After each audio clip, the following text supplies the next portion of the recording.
प्यारे दर्शकों, एक बार फिर हफ्तावारी प्रोग्राम लैके मैं बलविंदर सिंह जम्मू हाज़र हाँ। तो अज के इस प्रोग्राम दे विच असी चलंत मामलों बारे जिहड़ा भारत ते चीन के विचाले सरहद उपर टकराव पैदा हो रहा है, लगातार गलबात भी हो रही तो टकराव भी जारी है। तो कल मतलब पिछले दिनों के विच आस सी कि ये टकराव घटेगा, गलबात तो बाद ये संकेत मिलते हैं, पर सरहद के उपर जी दोनों देशों वालों खास करके चीन वालों जी गलबात मन के कह के भी असी फौज पिछे हटा लाँगे, फिर किसी होर इलाके दे विच जिहड़ी है वो फौज नूं तैनात कर देना, ये दोनों देशों के तनाव वध रहा। एक पासे भारत ते दुनिया के लोग जिहड़े आ कोरोना की बीमारी नाल पीड़ित है, उस पासे वाल लड़ना चाहते हैं, दूजे पासे नवीं एक चिंता जिहड़ी है सरहद उपर खड़ी हो गई है। ये कदों निपटेगी, इसका कोई हल होएगा या नहीं होएगा, ये एक सीरीयस मामला हैगा। तो इस मौके साडे नाल अज की जिहड़ी गलबात अज के शो दे विच साडे पंजाब यूनीवर्सिटी के उगे प्रोफैसर जिहड़े आ प्रोफैसर मुहम्मद खालिद जी जिहड़े पोलीटिकल साइंस डिपार्टमेंट के उत्थे प्रोफैसर ने, वो साडे नाल गलबात शामिल ने। वो इन्हां विषय के उपर उन्हां दी काफ़ी महारत है, वो साडे नाल गलबात करनगे। तो हेठां जिहड़े आ साडे दो नंबर जिहड़े आ स्क्रीन के उपर आ रहे हैं, एक पंजाब का नंबर है, चंडीगढ़ का नंबर है, दूजा जिहड़ा विदेश का नंबर है। तुसीं उन्हां दे उपर कोई भी सवाल जवाब जिहड़ा वो मेरे कोलों जां प्रोफैसर साहब कोलों कर सकते हैं, तुसीं उहदे बारे कोई गल पुछ सकते हैं। इस दे नाल ही असीं कोशिश करांगे कि चीन के वाद विवाद तो बाद जे कोई समा बचिया तो उहदे विच कोशिश करांगे कि पंजाब दे जिहड़े एक दो मामले हैगे आ, एक बहबल कलां वाला भी चल रहा ते दूजा जिहड़ा इनू लैके जिहड़े तिने आर्डीनेंसां नूं लैके काफ़ी चर्चा चल रही है। तो श्रोमणी अकाली दल के स्टैंड ते बीजेपी के स्टैंड नूं लैके काफ़ी चिंता ज़ाहिर की जा रही है लोगों के विच, खास करके किसानों के विच। इन्हां मामलों बारे भी कोशिश करांगे, जे साडे कोल टाइम कोशिश करांगे इहदे ते भी कोई गल कीती जावे। मैं प्रेस साहब तुहाडा इस प्रोग्राम च आउण ते बहुत बहुत स्वागत करदा ते आस करदा कि तुसीं भविख दे विच भी साडे होर प्रोग्रामां दे विच भी साडे नाल शिरकत करते रहोगे। प्रेस साहब, 3-4 दिन पहला ये चलिया सी भी दोनों देश इस गल ही सहमत हो गए सीगे, भारत ते चीन, भी असी फौजां जड़ियां पिछे हटावांगे। पर परसों तो फिर ये खबर आ रही हैं कि चीन ने जड़ा गलवान वादी जड़ी है वो एक होर हिस्से दे विच अपनी फौज फिर तैनात करती है, होर जड़ा साजो समान है फौजी साजो समान वो भी उत्थे ला दिता है। तो भारत ने कहा है कि भारत के विदेश मंत्रालय का जोड़ा स्पोक्समैन है उन्हें कहा भी सानू जोड़ा 1993 के असी समझौता किया सीगा, चीन नूं उहदी पालना करनी चाहिए है तो सानू दोनों देशों नूं हटना चाहिए। तो कुछ होर देशों ने भी भारत नूं चीन नूं भी अपील की है भी तुसीं टकराव वाला रस्ता छड्डो, गलबात दी टेबल ते आओ। तुसीं इस प्रसंग दे विच की कहना चाहोगे, टकराव घटेगा नहीं घटेगा, इहदा की इंपैक्ट पएगा, ਇਹਦੇ ਬਾਰੇ ਤੁਸੀਂ ਸਾਡੇ ਜਿਹੜੇ ਦਰਸ਼ਕ ਆ ਉਹਨਾਂ ਨਾਲ ਗੱਲਬਾਤ ਆਪਣੇ ਵਿਚਾਰ ਜਿਹੜੇ ਪੇਸ਼ ਕਰੋ। ਦੇਖੋ ਇਦਾਂ ਜੰਮੂ ਸਾਹਿਬ ਕਿ ਚੀਨ ਕੋਲ ਜਿਹੜਾ ਅਕਸਾਈ ਚਿੰਨ ਦਾ ਏਰੀਆ ਹੈਗਾ ਸਾਡਾ ਲਦਾਖ ਦਾ 22% ਜਿਹੜਾ ਜੰਮੂ ਐਂਡ ਕਸ਼ਮੀਰ ਹੈ ਆਲਰੇਡੀ ਚਾਈਨਾ ਕੋਲ ਹੈ। ਸਾਡੇ ਕੋਲ ਜਿਹੜਾ ਅਸੀਂ ਮੈਪ ਦੇ ਵਿੱਚ ਆਪਣਾ ਸ਼ੋਅ ਕਰਦੇ ਹਾਂ ਉਹਦਾ 22% ਚਾਈਨਾ ਕੋਲ ਹੈ। ਚਾਈਨਾ ਦੀ ਸਰਹੱਦ ਜਿਹੜੀ ਹੈਗੀ ਇੰਡੀਆ ਦੇ ਨਾਲ वो 3 पासों लगती है, एक तो नेफा जिहड़ा हैगा अरुणाचल प्रदेश, और दूसरा उत्तराखंड, और तीसरा जिहड़ा हैगा वो हैगा लद्दाख। लद्दाख दे विच 2-3 जगह जिथे चाइना ने अपनी फौज जिहड़ी अगे वधाई है, जिन्हों कि साडे प्राइम मिनिस्टर ने डिनाई किया है कि कोई भी साडे इलाके दे विच एंटर नहीं होया। अगर नहीं होया तो फौज जिहड़ी हैगी है क्या वो अपने इलाके 'च बैठी है, असी गलबात किहदे बारे कर रहे हैं, असी गलबात अपने इलाके नूं छुड़ाउण दी कर रहे हैं या उन्हां दे इलाके दे विच उन्हां दी फौज बैठी दी गलबात कर रहे हैं। जद साडा एक प्राइम मिनिस्टर दा ऑफिशियल स्टैंड ये हैगा कि ना तो कोई इत्थे आया है, ना साडी कोई पोस्ट जिहड़ी हैगी है वो चाइना दे कब्जे दे विच है, ਤਾਂ ਫਿਰ ਜਿਹੜਾ ਹੈਗਾ ਇਹਦਾ ਮਤਲਬ ਡਿਸਪਿਊਟ ਹੈ ਹੀ ਨਹੀਂ। ਇਹਦਾ ਮਤਲਬ ਹੈ ਤੁਸੀਂ ਉਹ ਗੱਲ ਕਹਿ ਰਹੇ ਹੋ ਜਿਹੜੀ ਕਿ ਚਾਈਨਾ ਕਹਿ ਰਿਹਾ ਹੈ ਕਿ ਅਸੀਂ ਕੋਈ ਇੰਡੀਆ ਦੇ ਏਰੀਆ ਦੇ ਵਿੱਚ ਇੰਟਰਫੇਅਰ ਨਹੀਂ ਕੀਤਾ। ਹੁਣ ਪਰ ਇੱਥੇ ਇੱਕ ਸਵਾਲ ਖੜਾ ਹੁੰਦਾ ਵੀ ਇੰਡੀਆ ਨੇ ਜਿਹੜਾ ਬਾਅਦ ਦੇ ਵਿੱਚ ਸਟੈਂਡ ਲਿਆ ਵੀ ਮਈ ਮਹੀਨੇ ਤੋਂ ਜਿਹੜੀ ਪਹਿਲਾਂ ਦੀ ਸਿਚੁਏਸ਼ਨ ਆ 5 ਮਈ ਜਾਂ ਜਿਹੜੀ ਵੀ ਡੇਟ ਹੈ ਉਹ ਤੋਂ ਪਹਿਲਾਂ ਵਾਲੀ ਸਥਿਤੀ ਬਰਕਰਾਰ ਰਹਿਣੀ ਚਾਹੀਦੀ ਹੈ। ਉਹ ਜਿਹੜਾ ਸਟੈਂਡ ਹੈ ਜਿਹੜੀ ਗੱਲਬਾਤ ਭਾਰਤ ਦੇ ਵਿਦੇਸ਼ ਮੰਤਰਾਲੇ ਨੇ ਕਹੀ ਹੈ, ਉਹ ਇਸ ਗੱਲ ਦਾ ਸੰਕੇਤ ਨਹੀਂ ਦਿੰਦੀ ਵੀ ਚੀਨ ਦੀ ਫੌਜ ਭਾਰਤ ਦੇ ਵਿੱਚ ਹੈ? ਨਹੀਂ, ਮੈਂ ਉਹੀ ਕਹਿ ਰਿਹਾ ਵੀ ਤੁਸੀਂ ਇੰਡੀਆ ਦੀ ਜਿਹੜੀ ਹੈਗੀ ਹੈ, ਡਿਫੈਂਸ ਮਿਨਿਸਟਰ ਨੇ ਕਿਹਾ ਕਿ ਚੀਨ ਦੀ ਫੌਜ ਵੱਡੇ ਪੈਮਾਨੇ ਦੇ ਵਿੱਚ ਸਾਡੇ ਇਲਾਕੇ 'ਚ ਐਂਟਰ ਹੋਈ ਹੈ। ਪ੍ਰਾਈਮ ਮਿਨਿਸਟਰ ਕਹਿ ਰਿਹਾ ਕਿ ਸਾਡੇ ਨਾ ਕੋਈ ਆਇਆ, ਨਾ ਕਿਸੇ ਨੇ ਕਿਸੇ ਕਿਸਮ ਦੀ ਇੰਟਰਫੇਰੈਂਸ ਕੀਤੀ ਹੈ। ਚਲੋ ਦੈਟ ਅਪਾਰਟ, ਗੱਲ ਇਹ ਹੈਗੀ ਹੈ ਜਿਹੜੀ ਗਲਵਾਨ ਵੈਲੀ ਹੈ। ਹਾਂਜੀ, ਗਲਵਾਨ ਵੈਲੀ ਇੱਕ ਕਸ਼ਮੀਰੀ ਸੀਗਾ, ਗੁਲਾਮ ਰਸੂਲ ਗਲਵਾਨ, ਹਾਂਜੀ, ਹਾਂਜੀ, ਜਿਨੇ ਕਿ ਇਸ ਏਰੀਏ ਨੂੰ ਐਕਸਪਲੋਰ ਕੀਤਾ ਸੀਗਾ। ਇਹ ਬੜੀ ਇੰਪੋਰਟੈਂਟ ਏਰੀਆ ਹੈ ਸਟ੍ਰੈਟੇਜਿਕਲੀ, ਕਿਉਂਕਿ ਇੱਥੇ ਕਰਾਕਰਮ ਨੂੰ ਵੀ ਰਸਤਾ ਜਾਂਦਾ ਹੈ, ਇੱਥੋਂ ਸਿਆਚਿਨ ਨੂੰ ਵੀ ਰਸਤਾ ਜਾਂਦਾ ਹੈ, ਇੱਥੋਂ ਚੀਨ ਨੂੰ ਵੀ ਰਸਤਾ ਜਾਂਦਾ ਹੈ। ਇਹ ਜਿਹੜਾ ਏਰੀਆ ਹੈਗਾ, ਇਹ ਇੰਡੀਆ ਦੇ ਟ੍ਰੈਡੀਸ਼ਨਲੀ ਕਬਜ਼ੇ 'ਚ ਰਿਹਾ। ਇੰਡੀਆ ਦੀਆਂ ਪੈਟਰੋਲਿੰਗ ਉੱਥੇ ਹੁੰਦੀਆਂ ਨਹੀਂ ਹਨ, ਜਿਹੜਾ ਕਿ ਹੁਣ ਚਾਈਨਾ ਕਹਿ ਰਿਹਾ ਸਾਡਾ।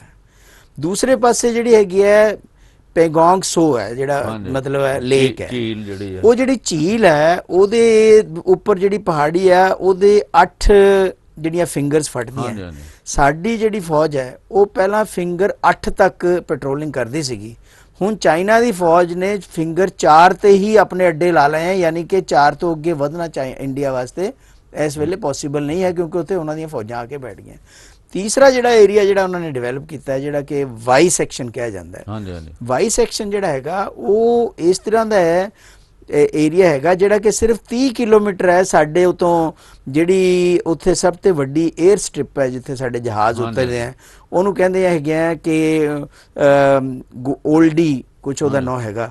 ਉਹਦੀ ਉਹ ਜਿਹੜਾ ਹੈਗਾ ਏਰੀਆ ਉਹ ਹੋਰ ਵੀ ਜ਼ਿਆਦਾ ਸਟ੍ਰੈਟੇਜਿਕਲੀ ਇੰਪੋਰਟੈਂਟ ਹੈ। ਅਗਰ ਉਹ ਏਰੀਏ ਦੇ ਵਿੱਚ ਜਿੱਥੇ ਚਾਈਨਾ ਨੇ ਹੁਣ ਨਵਾਂ ਬਿਲਡਅਪ ਕੀਤਾ ਹੈ, ਉਹ ਏਰੀਆ ਚਾਈਨਾ ਕਬਜ਼ੇ 'ਚ ਕਰਦਾ ਹੈ ਜਾਂ ਚਾਈਨਾ ਉੱਥੇ ਆਪਣਾ ਬਿਲਡਅਪ ਕਰਦਾ ਹੈ, ਤਾਂ ਸਿਆਚੀਨ ਨੂੰ ਸਾਡਾ ਜਿਹੜਾ ਰਸਤਾ ਜਾਂਦਾ ਹੈ ਜਾਂ ਜਿਹੜੀ ਸਾਡੇ ਰਸਦ ਸਪਲਾਈ ਹੁੰਦੀ ਹੈ ਉਹਦੇ ਉੱਪਰ ਇਫੈਕਟ ਪਏਗਾ।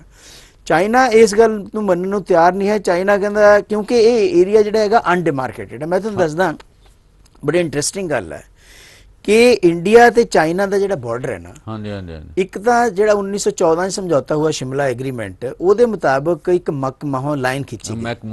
ਮੈਕਮਾਹਨ ਲਾਈਨ ਜਿਹੜੀ ਸੀਗੀ, ਉਹ ਲਾਈਨ ਚਾਈਨਾ ਕਹਿੰਦਾ ਵੀ ਅਸੀਂ ਤਾਂ ਨਹੀਂ ਮੰਨਦੇ, ਕਿਉਂਕਿ ਤਾਂ ਅੰਗਰੇਜ਼ਾਂ ਦੇ ਖਿੱਚੀ ਹੋਈਆਂ ਲਾਈਨਾਂ ਹੈਗੀਆਂ। ਇਹ 1949 ਤੋਂ ਹੀ, ਜਿਸ ਵੇਲੇ ਚਾਈਨਾ ਲਿਬਰੇਟ ਹੋਇਆ, ਉਸ ਵੇਲੇ ਤੇ ਉਹਨਾਂ ਨੇ ਡਿਸਪਿਊਟ ਕਰਤਾ। ਇਹ ਜਿਹੜਾ ਏਰੀਆ ਹੈਗਾ ਲੱਦਾਖ ਦਾ, ਇਹ ਏਰੀਆ ਅੰਗਰੇਜ਼ਾਂ ਦੇ ਅੰਡਰ ਨਹੀਂ ਸੀਗਾ, ਇਸ ਕਰਕੇ ਇੱਥੇ ਕੋਈ ਲਾਈਨ ਕਦੇ ਡਰਾ ਹੀ ਨਹੀਂ ਹੋਈ। ਇਹ ਲਾਈਨ, ਇਹ ਜਿਹੜਾ ਏਰੀਆ ਹੈ, ਕਿਉਂਕਿ ਇਹ ਰਾਜੇ ਮਹਾਰਾਜਿਆਂ ਦੇ ਅੰਡਰ ਸੀਗਾ, ਜੰਮੂ ਐਂਡ ਕਸ਼ਮੀਰ ਰਿਆਸਤ ਸੀਗੀ, ਇਸ ਕਰਕੇ ਉਹ ਰਿਆਸਤ ਦੇ ਵਿੱਚ ਕੋਈ ਡਿਮਾਰਕੇਟ ਲਾਈਨ ਹੋਈ ਨਹੀਂ। ਅੱਜ ਤੱਕ ਵੀ ਇਹ ਨਹੀਂ ਪਤਾ ਕਿ ਕਿੱਥੋਂ ਸਾਡਾ ਏਰੀਆ ਸ਼ੁਰੂ ਹੁੰਦਾ, ਕਿੱਥਾ ਉਹਨਾਂ ਦਾ ਏਰੀਆ ਸ਼ੁਰੂ ਹੁੰਦਾ। ਇੱਕ ਪਰਸੈਪਸ਼ਨ ਹੈ ਕਿ ਆਹ ਜਿਹੜੀ ਹੈਗੀ LAC ਹੈ, ਲਾਈਨ ਆਫ ਐਕਚੁਅਲ ਕੰਟਰੋਲ ਹੈ, ਉਹਨਾਂ ਦੀ ਪਰਸੈਪਸ਼ਨ ਆਪਣੇ ਮੁਤਾਬਕ ਡਿਫਾਈਨ ਕਰਦੀ ਹੈ ਉਹਨੂੰ, ਅਸੀਂ ਆਪਣੇ ਮੁਤਾਬਕ ਡਿਫਾਈਨ ਕਰਦੇ ਹਾਂ। ਉਸ ਭੰਬਲ ਭੂਸੇ ਦੇ ਵਿੱਚ ਜਿਹੜਾ ਹੈਗਾ ਚਾਈਨਾ ਅੱਗੇ ਵਧੀ ਜਾ ਰਿਹਾ ਹੈ, ਔਰ ਚਾਈਨਾ ਨੇ ਜਿਹੜਾ ਕਾਫੀ ਏਰੀਆ ਜਿਹੜਾ ਹੈਗਾ 2-3 ਜਗ੍ਹਾ ਤੋਂ ਆਪਣੇ ਕਬਜ਼ੇ ਦੇ ਵਿੱਚ ਲੈ ਲਿਆ। ਤੇ ਜਿਹੜਾ ਵੱਡੇ ਪੱਧਰ ਤੇ ਗੱਲਬਾਤ ਹੋਈ, ਵਿਦੇਸ਼ ਮੰਤਰੀਆਂ ਦੀ ਵੀ ਗੱਲਬਾਤ ਹੋਈ, ਉਸ ਤੋਂ ਬਾਅਦ ਦੋਨਾਂ ਦੇਸ਼ਾਂ ਦੇ ਜਿਹੜੇ ਮੇਜਰ ਜਨਰਲ ਪੱਧਰ ਦੀ ਵੀ ਗੱਲਬਾਤ ਹੋਈ, ਕਈ ਲੈਵਲ ਤੇ ਗੱਲਬਾਤ ਚੱਲਦੀ ਰਹੀ। ਉਹਨਾਂ ਗੱਲਬਾਤ ਦੇ ਵਿੱਚ ਕੋਈ ਤੁਹਾਨੂੰ ਲੱਗਦਾ ਵੀ ਕੋਈ ਅੱਗੇ ਗੱਲ ਵਧੀ ਹੈ? ਕੋਈ ਦੇਖੋ, ਗੱਲਬਾਤ ਜਿਹੜੀ ਹੈਗੀ ਹੈ ਡਿਸਐਂਗੇਜਮੈਂਟ ਦੀ ਹੋਈ ਸੀਗੀ। ਹਾਂਜੀ, ਡਿਸਐਂਗੇਜਮੈਂਟ ਦਾ ਮਤਲਬ ਹੈ ਕਿ ਤੁਸੀਂ ਆਪਣੀਆਂ ਫੌਜਾਂ ਜਿਹੜੀਆਂ ਹੈਗੀਆਂ ਉਹ ਪਿੱਛੇ ਕਰ ਲਓ। ਅੱਛਾ, ਹੁਣ ਗੱਲ ਇਹ ਹੈਗਾ ਫੌਜਾਂ ਕਿੱਥੋਂ ਪਿੱਛੇ ਕਰਨੀਆਂ, ਕਿੱਥੇ ਤੱਕ ਪਿੱਛੇ ਕਰਨੀਆਂ। ਇੱਕ ਤਾਂ ਪਰਸੈਪਸ਼ਨ ਇਹ ਹੈਗੀ ਹੈ ਕਿ 4 ਮਈ ਜਿਸ ਵੇਲੇ ਬਿਲਡਅਪ ਸ਼ੁਰੂ ਹੋਇਆ, ਉਸ ਵੇਲੇ ਜੋ ਸਥਿਤੀ ਸੀਗੀ ਸਟੇਟਸ ਕੋ, ਉਹਦੇ ਮੁਤਾਬਕ ਉਹ ਕਰ ਲਓ। ਚਾਈਨਾ ਉਸ ਸਟੇਟਸ ਕੋ ਨੂੰ ਮੰਨਣ ਵਾਸਤੇ ਅੱਜ ਤਿਆਰ ਨਹੀਂ ਹੈ, ਕਿਉਂਕਿ ਚਾਈਨਾ ਆਲਰੇਡੀ ਇੱਕ ਐਡਵਾਂਟੇਜਸ ਪੋਜੀਸ਼ਨ ਲੈ ਚੁੱਕਿਆ ਹੈ, ਯਾਨੀ ਕਿ ਉਹਨਾਂ ਦੀਆਂ ਫੌਜਾਂ 2-3 ਜਗ੍ਹਾ ਦੇ ਉੱਪਰ ਅੱਗੇ ਵੱਧ ਕੇ ਉਹਨਾਂ ਨੇ ਕਬਜ਼ਾ ਆਪਣੇ ਇਲਾਕੇ ਤੇ ਕਰ ਲਿਆ। ਉਹ ਜਿਹੜਾ ਏਰੀਆ ਹੈਗਾ, ਉਹ ਏਰੀਆ ਚਾਈਨਾ ਛੱਡੇਗਾ ਜਾਂ ਨਹੀਂ ਛੱਡੇਗਾ, ਜਾਂ ਡਿਸਐਂਗੇਜਮੈਂਟ ਦਾ ਮਤਲਬ ਹੈ ਕਿ ਉਹ ਇੰਡੀਆ ਦੁਬਾਰਾ ਉਹਨਾਂ ਇਲਾਕਿਆਂ ਨੂੰ ਪੈਟਰੋਲਿੰਗ ਕਰਨ ਲੱਗ ਜਾਏਗਾ, ਇਹ ਤਾਂ ਆਉਣ ਵਾਲੇ ਦਿਨਾਂ 'ਚ ਪਤਾ ਲੱਗੇਗਾ। ਲੇਕਿਨ ਅੱਜ ਦੀ ਸਥਿਤੀ ਹੈਗੀ ਹੈ ਕਿ ਚਾਈਨਾ ਜਿਹੜਾ ਹੈਗਾ ਉਹ ਆਪਣੇ ਕੁਝ ਇਲਾਕਿਆਂ ਦੇ ਵਿੱਚ ਬੈਠਾ ਹੈ, ਚਾਹੇ ਉਹ ਥੋੜਾ ਹੈ ਚਾਹੇ ਜ਼ਿਆਦਾ ਹੈ, ਲੇਕਿਨ ਉਹ ਇਲਾਕਾ ਜਿਹੜਾ ਹੈਗਾ ਉਹ ਚਾਈਨਾ ਜਲਦੀ ਛੱਡਣ ਵਾਸਤੇ ਤਿਆਰ ਨਹੀਂ ਹੋਊਗਾ। ਔਰ ਸਿਰਫ ਇਹੀ ਨਹੀਂ, ਮੈਂ ਤੁਹਾਨੂੰ ਦੱਸਦਾ, ਚਾਈਨਾ ਸਿਰਫ ਇੰਡੀਆ ਨਾਲ ਹੀ ਨਹੀਂ, 12-13 ਕੰਟਰੀਜ਼ ਹੈ ਜਿਨ੍ਹਾਂ ਦੇ ਨਾਲ ਚਾਈਨਾ ਦਾ ਟੈਰੀਟੋਰੀਅਲ ਡਿਸਪਿਊਟ ਜਿਹੜਾ ਹੈਗਾ ਕਿਸੇ ਨਾ ਕਿਸੇ ਤਰ੍ਹਾਂ ਦਾ ਖੜਾ ਹੈ, ਔਰ ਚਾਈਨਾ ਬਿਨਾਂ ਵਾਰ ਲੜੇ ਆਪਣਾ ਏਰੀਆ ਅੱਗੇ ਵਧਾ ਰਿਹਾ ਹੈ। ਇਸੇ ਤਰੀਕੇ ਦੇ ਨਾਲ ਲੱਦਾਖ ਦਾ ਵੀ ਅੱਗੇ ਵਧਾ ਰਿਹਾ। ਔਰ ਮੈਂ ਇੱਕ ਹੋਰ ਪੁਆਇੰਟ ਗੱਲ ਕਰਨਾ ਚਾਹੁੰਦਾ ਕਿ ਜਿਹੜਾ ਪਾਕਿਸਤਾਨ ਚਾਈਨਾ ਦਾ ਇਕਨੋਮਿਕ ਕੋਰੀਡੋਰ ਹੈ, ਹਾਂਜੀ ਹਾਂਜੀ ਹਾਂਜੀ ਔਰ ਜਿਹੜਾ ਕਰਾਕੋਰਮ ਹਾਈਵੇ ਹੈ, ਜਿਹੜੀ ਕਿ ਚਾਈਨਾ ਆਲ ਵੈਦਰ ਰੋਡ ਇਹਨਾਂ ਨੇ ਬਣਾਈ ਹਾਂਜੀ, ਸੀਗੀ ਹਾਂਜੀ। ਡਿਫੈਂਸ ਦੀ, ਉਹ ਜਿਹੜਾ ਹੈਗਾ ਉਹ ਵੀ ਇਸੇ ਇਲਾਕੇ ਦਾ ਪਾਰਟ ਹੈ, ਇਸੇ ਇਲਾਕੇ ਦੇ ਵਿੱਚ ਨੂੰ ਲੰਘਦੀ ਹੈ, ਜਿਹਦੀ ਵਜ੍ਹਾ ਕਰਕੇ ਚਾਈਨਾ ਇਸ ਇਲਾਕੇ 'ਚ ਆਪਣੀ ਸਥਿਤੀ ਜਿਹੜੀ ਹੈਗੀ ਹੈ ਮਿਲਟਰੀ ਪੋਜੀਸ਼ਨ ਮਜ਼ਬੂਤ ਕਰਨਾ ਚਾਹੁੰਦਾ ਹੈ। ਉਸ ਮਿਲਟਰੀ ਪੋਜੀਸ਼ਨ ਨੂੰ ਮਜ਼ਬੂਤ ਕਰਨ ਕਰਕੇ ਹੀ ਚਾਈਨਾ ਨੇ ਇੱਕ ਸੋਚੇ ਸਮਝੇ ਤਰੀਕੇ ਦੇ ਨਾਲ ਇਹ ਸਾਰਾ ਬਿਲਡਅਪ ਕੀਤਾ ਹੈ। ਉਸ ਵੇਲੇ ਜਿਸ ਵੇਲੇ ਇੰਡੀਆ ਜਿਹੜਾ ਹੈਗਾ ਇੱਕ ਬੜੇ ਤਕੜੇ ਇੰਟਰਨਲ ਕ੍ਰਾਈਸਿਸ ਦੇ ਵਿੱਚੋਂ ਲੰਘ ਰਿਹਾ, ਉਹ ਇੰਟਰਨਲ ਕ੍ਰਾਈਸਿਸ ਇਕਨੋਮਿਕ ਵੀ ਹੈ, ਉਹ ਇੰਟਰਨਲ ਕ੍ਰਾਈਸਿਸ ਜਿਹੜਾ ਹੈਗਾ ਹੈਲਥ ਐਮਰਜੈਂਸੀ ਵੀ ਹੈ, ਉਹ ਜਿਹੜੀ ਹੈਗੀ ਹੈ परिस्थिति बनी हुई इंडिया दे विच, उस वेले इंटरनल प्रैशर भी शुरू हो गया है और एक्सटर्नली जिहड़ा हैगा चाइना ने इंडिया ਦੇ ਉੱਪਰ ਇਸ ਤਰ੍ਹਾਂ ਦਾ ਪ੍ਰੈਸ਼ਰ ਵੀ ਬਿਲਡ ਕਰ ਲਿਆ। ਇਸ ਸਾਰੀ ਸਥਿਤੀ ਦੇ ਵਿੱਚ ਜਦੋਂ ਅਸੀਂ ਦੇਖਦੇ ਹਾਂ ਕਿ ਚੀਨ ਨੇ ਸਾਡਾ 22% ਪਹਿਲਾ ਇਲਾਕਾ ਕਬਜ਼ੇ ਹੇਠ ਲਿਆ ਹੋਇਆ, ਉਸ ਤੋਂ ਬਾਅਦ ਕੁਝ ਇਲਾਕਿਆਂ ਦੇ ਵਿੱਚ ਹੋਰ ਅੱਗੇ ਆ ਗਿਆ, ਤੇ ਪ੍ਰਧਾਨ ਮੰਤਰੀ ਨੂੰ ਇਹ ਸਟੇਟਮੈਂਟ ਕਿਉਂ ਦਿੱਤੀ, ਕਿਉਂ ਉਹਨਾਂ ਨੂੰ ਇਹ ਕਹਿਣਾ ਪਿਆ ਵੀ ਸਾਡੇ ਕਿਸੇ ਇਲਾਕੇ ਤੇ ਉਹਨਾਂ ਨੇ ਕੋਈ ਕਬਜ਼ਾ ਨਹੀਂ ਕੀਤਾ? ਸਰ, ਇਹਦੇ ਬਾਰੇ ਸਰਬ ਪਾਰਟੀ ਮੀਟਿੰਗ ਦੇ ਵਿੱਚ ਉਹਨਾਂ ਨੇ ਇਹ ਗੱਲ ਕਹੀ। देखो, मैनू तो खुद बड़ी हैरानी होंदी है इस गल की कि जिस वेले डिफेंस मिनिस्टर ने, ईवन फॉरन अफेयर मिनिस्ट्री ने ये गल मान ली कि चाइना का बिल्डअप है, चाइना अपने इलाके दे विच है, तो उस वेले आल पार्टी मीटिंग दे विच बिल्कुल डिनायल मोड दे विच चले जाना कि जी साडा कुछ है ही नहीं। वो बिल्कुल मैनू लगदा उदां ही होया जिवें कि आपां ने बालाकोट स्ट्राइक की ਤੇ ਪਾਕਿਸਤਾਨ ਕਹਿੰਦਾ ਸਾਡੇ ਤਾਂ ਹੋਈ ਹੀ ਨਹੀਂ ਸਟ੍ਰਾਈਕ। ਉਸੇ ਤਰ੍ਹਾਂ ਦੀ ਸਥਿਤੀ ਦੇ ਵਿੱਚ ਆਪਾਂ ਆ ਕੇ ਖੜੇ ਹੋ ਗਏ ਆ ਕਿ ਸਾਡੇ ਨਾਲ ਤਾਂ ਕੁਝ ਹੋਇਆ ਨਹੀਂ ਜੀ। ਹਾਲਾਂਕਿ ਸਾਡੇ 20 ਫੌਜੀ ਸ਼ਹੀਦ ਹੋਏ ਔਰ ਕਿੰਨੇ ਫੱਟੜ ਹੋਏ, ਜ਼ਖਮੀ ਹੋਏ। ਜਿਹੜਾ ਆਰਮੀ ਜਰਨਲ ਹੈ ਉਹਨਾਂ ਨੂੰ ਉੱਥੇ ਜਾ ਕੇ ਫਾਰਵਰਡ ਪੋਜੀਸ਼ਨ ਦੇ ਉੱਪਰ ਵਿਜ਼ਿਟ ਕਰਨਾ ਪਿਆ, ਦੇਖਣਾ ਪਿਆ ਸਾਰਾ ਕੁਝ, ਸਾਰੀ ਸਥਿਤੀ, ਸਾਰੀ ਸਾਡੀ ਡਿਪਲੋਮੇਸੀ ਉੱਧਰ ਲੱਗੀ ਹੋਈ ਹੈ। ਫੋਰਨ ਅਫੇਅਰ ਮਿਨਿਸਟਰ ਜਿਹੜਾ ਹੈਗਾ ਉਹਦੀ ਵਰਚੁਅਲ ਮੀਟਿੰਗ ਜਿਹੜੀ ਹੈਗੀ ਹੈ ਹੋਈ ਹੈ, ਲੇਕਿਨ ਹਜੇ ਤੱਕ ਨਤੀਜਾ ਕੋਈ ਨਹੀਂ ਨਿਕਲਿਆ ਹੈ ਉਹਦਾ। ਮੈਨੂੰ ਨਹੀਂ ਪਤਾ ਕਿ ਪ੍ਰਧਾਨ ਮੰਤਰੀ ਨੇ ਕਿਸ ਚੀਜ਼ ਨੂੰ ਸਾਹਮਣੇ ਰੱਖਦੇ ਹੋਏ ਇਹ ਗੱਲ ਕਹੀ ਕਿ ਸਾਡੇ ਨਾਲ ਕੁਝ ਵੀ ਨਹੀਂ ਹੋਇਆ ਹੈ, ਸਾਡੇ ਇਲਾਕੇ ਦੇ ਵਿੱਚ ਕੋਈ ਨਹੀਂ ਹੈ। ਬਾਅਦ 'ਚ ਉਹਨਾਂ ਨੇ ਕਲੈਰੀਫਿਕੇਸ਼ਨ ਵੀ ਦਿੱਤੀ ਕਿ ਨਹੀਂ, ਅਸੀਂ ਉਸ ਇਲਾਕੇ ਬਾਰੇ ਨਹੀਂ ਗੱਲ ਕਰ ਰਹੇ ਤੇ ਇਸ ਇਲਾਕੇ ਬਾਰੇ ਗੱਲ ਕਰ ਰਹੇ ਸੀਗੇ। ਲੇਕਿਨ ਸਵਾਲ ਇਹ ਹੈਗਾ ਕਿ ਕਿਸੇ ਵੀ ਇਲਾਕੇ ਦੇ ਵਿੱਚ ਅਗਰ ਪ੍ਰਾਈਮ ਮਿਨਿਸਟਰ ਦੇਸ਼ ਦਾ ਇਹ ਕਹਿ ਰਿਹਾ ਕਿ ਸਾਡੇ 'ਚ ਕਿਸੇ ਤਰ੍ਹਾਂ ਦਾ ਕੋਈ ਇੰਟਰੂਜ਼ਨ ਨਹੀਂ ਹੋਇਆ, ਕੋਈ ਵੀ ਬੰਦਾ ਨਹੀਂ ਆਇਆ, ਤਾਂ ਉਸ ਵੇਲੇ ਸਥਿਤੀ ਜਿਹੜੀ ਹੈਗੀ ਹੈ ਉਹਨੂੰ ਸਪਸ਼ਟ ਕਰਨਾ ਸਰਕਾਰ ਵਾਸਤੇ ਜ਼ਰੂਰੀ ਹੋ ਜਾਂਦਾ ਹੈ ਕਿ ਐਕਚੁਅਲ ਸਥਿਤੀ ਕੀ ਹੈ। ਕਿਉਂਕਿ ਇੱਕ ਨਾਗਰਿਕ ਨੂੰ, ਦੇਸ਼ ਦੇ ਨਾਗਰਿਕ ਨੂੰ ਨਾਗਰਿਕ ਹੋਣ ਦੇ ਨਾਤੇ, ਸਟੇਕ ਹੋਲਡਰ ਹੋਣ ਦੇ ਨਾਤੇ ਪੂਰਾ ਅਧਿਕਾਰ ਹੈ ਇਹ ਜਾਣਨ ਦਾ ਕਿ ਗਰਾਊਂਡ ਦੇ ਉੱਪਰ ਸਿਚੁਏਸ਼ਨ ਕਿਆ ਹੈ, ਤਾਂ ਕਿ ਉਹਦੇ ਮੁਤਾਬਕ ਆਪਣੀ ਪਰਸੈਪਸ਼ਨ ਬਿਲਡ ਕੀਤੀ ਜਾਵੇ ਦੇਸ਼ ਦੀ ਵੀ ਤੇ ਨੇਸ਼ਨ ਦੀ ਵੀ। ਪ੍ਰੈਸ ਇੱਕ ਗੱਲ ਬੜੀ ਅਜੀਬ ਲੱਗਦੀ ਹੈ, ਇੱਕ ਪਾਸੇ ਤਾਂ ਜਿਹੜੇ ਅਮਰੀਕਾ ਦੇ ਰਾਸ਼ਟਰਪਤੀ ਹੈ ਟਰੰਪ, ਉਹਨਾਂ ਕਿਹਾ ਵੀ ਮੈਂ ਇਸ ਮਾਮਲੇ ਦੇ ਵਿੱਚ ਮੀਡੀਏਸ਼ਨ ਲਈ ਤਿਆਰ ਹਾਂ, ਤੇ ਉਸ ਦੇ ਨਾਲ ਹੀ ਜਿਹੜਾ ਫਿਰ ਇਹ ਆਇਆ ਸੀ ਵੀ ਰੂਸ ਸ਼ਾਇਦ ਇਹਦੇ ਵਿੱਚ ਇੰਟਰਵੀਨ ਕਰੇ, ਉਹ ਦੋਨਾਂ ਦੇਸ਼ਾਂ ਦੇ ਵਿੱਚ ਗੱਲਬਾਤ ਕਰਾਏ। ਰੂਸ ਨੇ ਤੇ ਇਸ ਗੱਲ ਤੋਂ ਇਨਕਾਰ ਕਰਤਾ, ਤੇ ਜਿਹੜਾ ਅਮਰੀਕਾ ਦਾ ਰਾਸ਼ਟਰਪਤੀ ਹੈ ਡੋਨਾਲਡ ਟਰੰਪ, ਉਹਨਾਂ ਨੇ ਜਿਹੜਾ ਬਿਆਨਬਾਜ਼ੀ ਕੀਤੀ, ਉਹਨਾਂ ਬਾਰੇ ਤੁਹਾਡਾ ਕੀ ਕਹਿਣਾ? ਕੋਈ ਸੀਰੀਅਸ ਲੱਗਦਾ ਕੋਈ ਗੱਲ?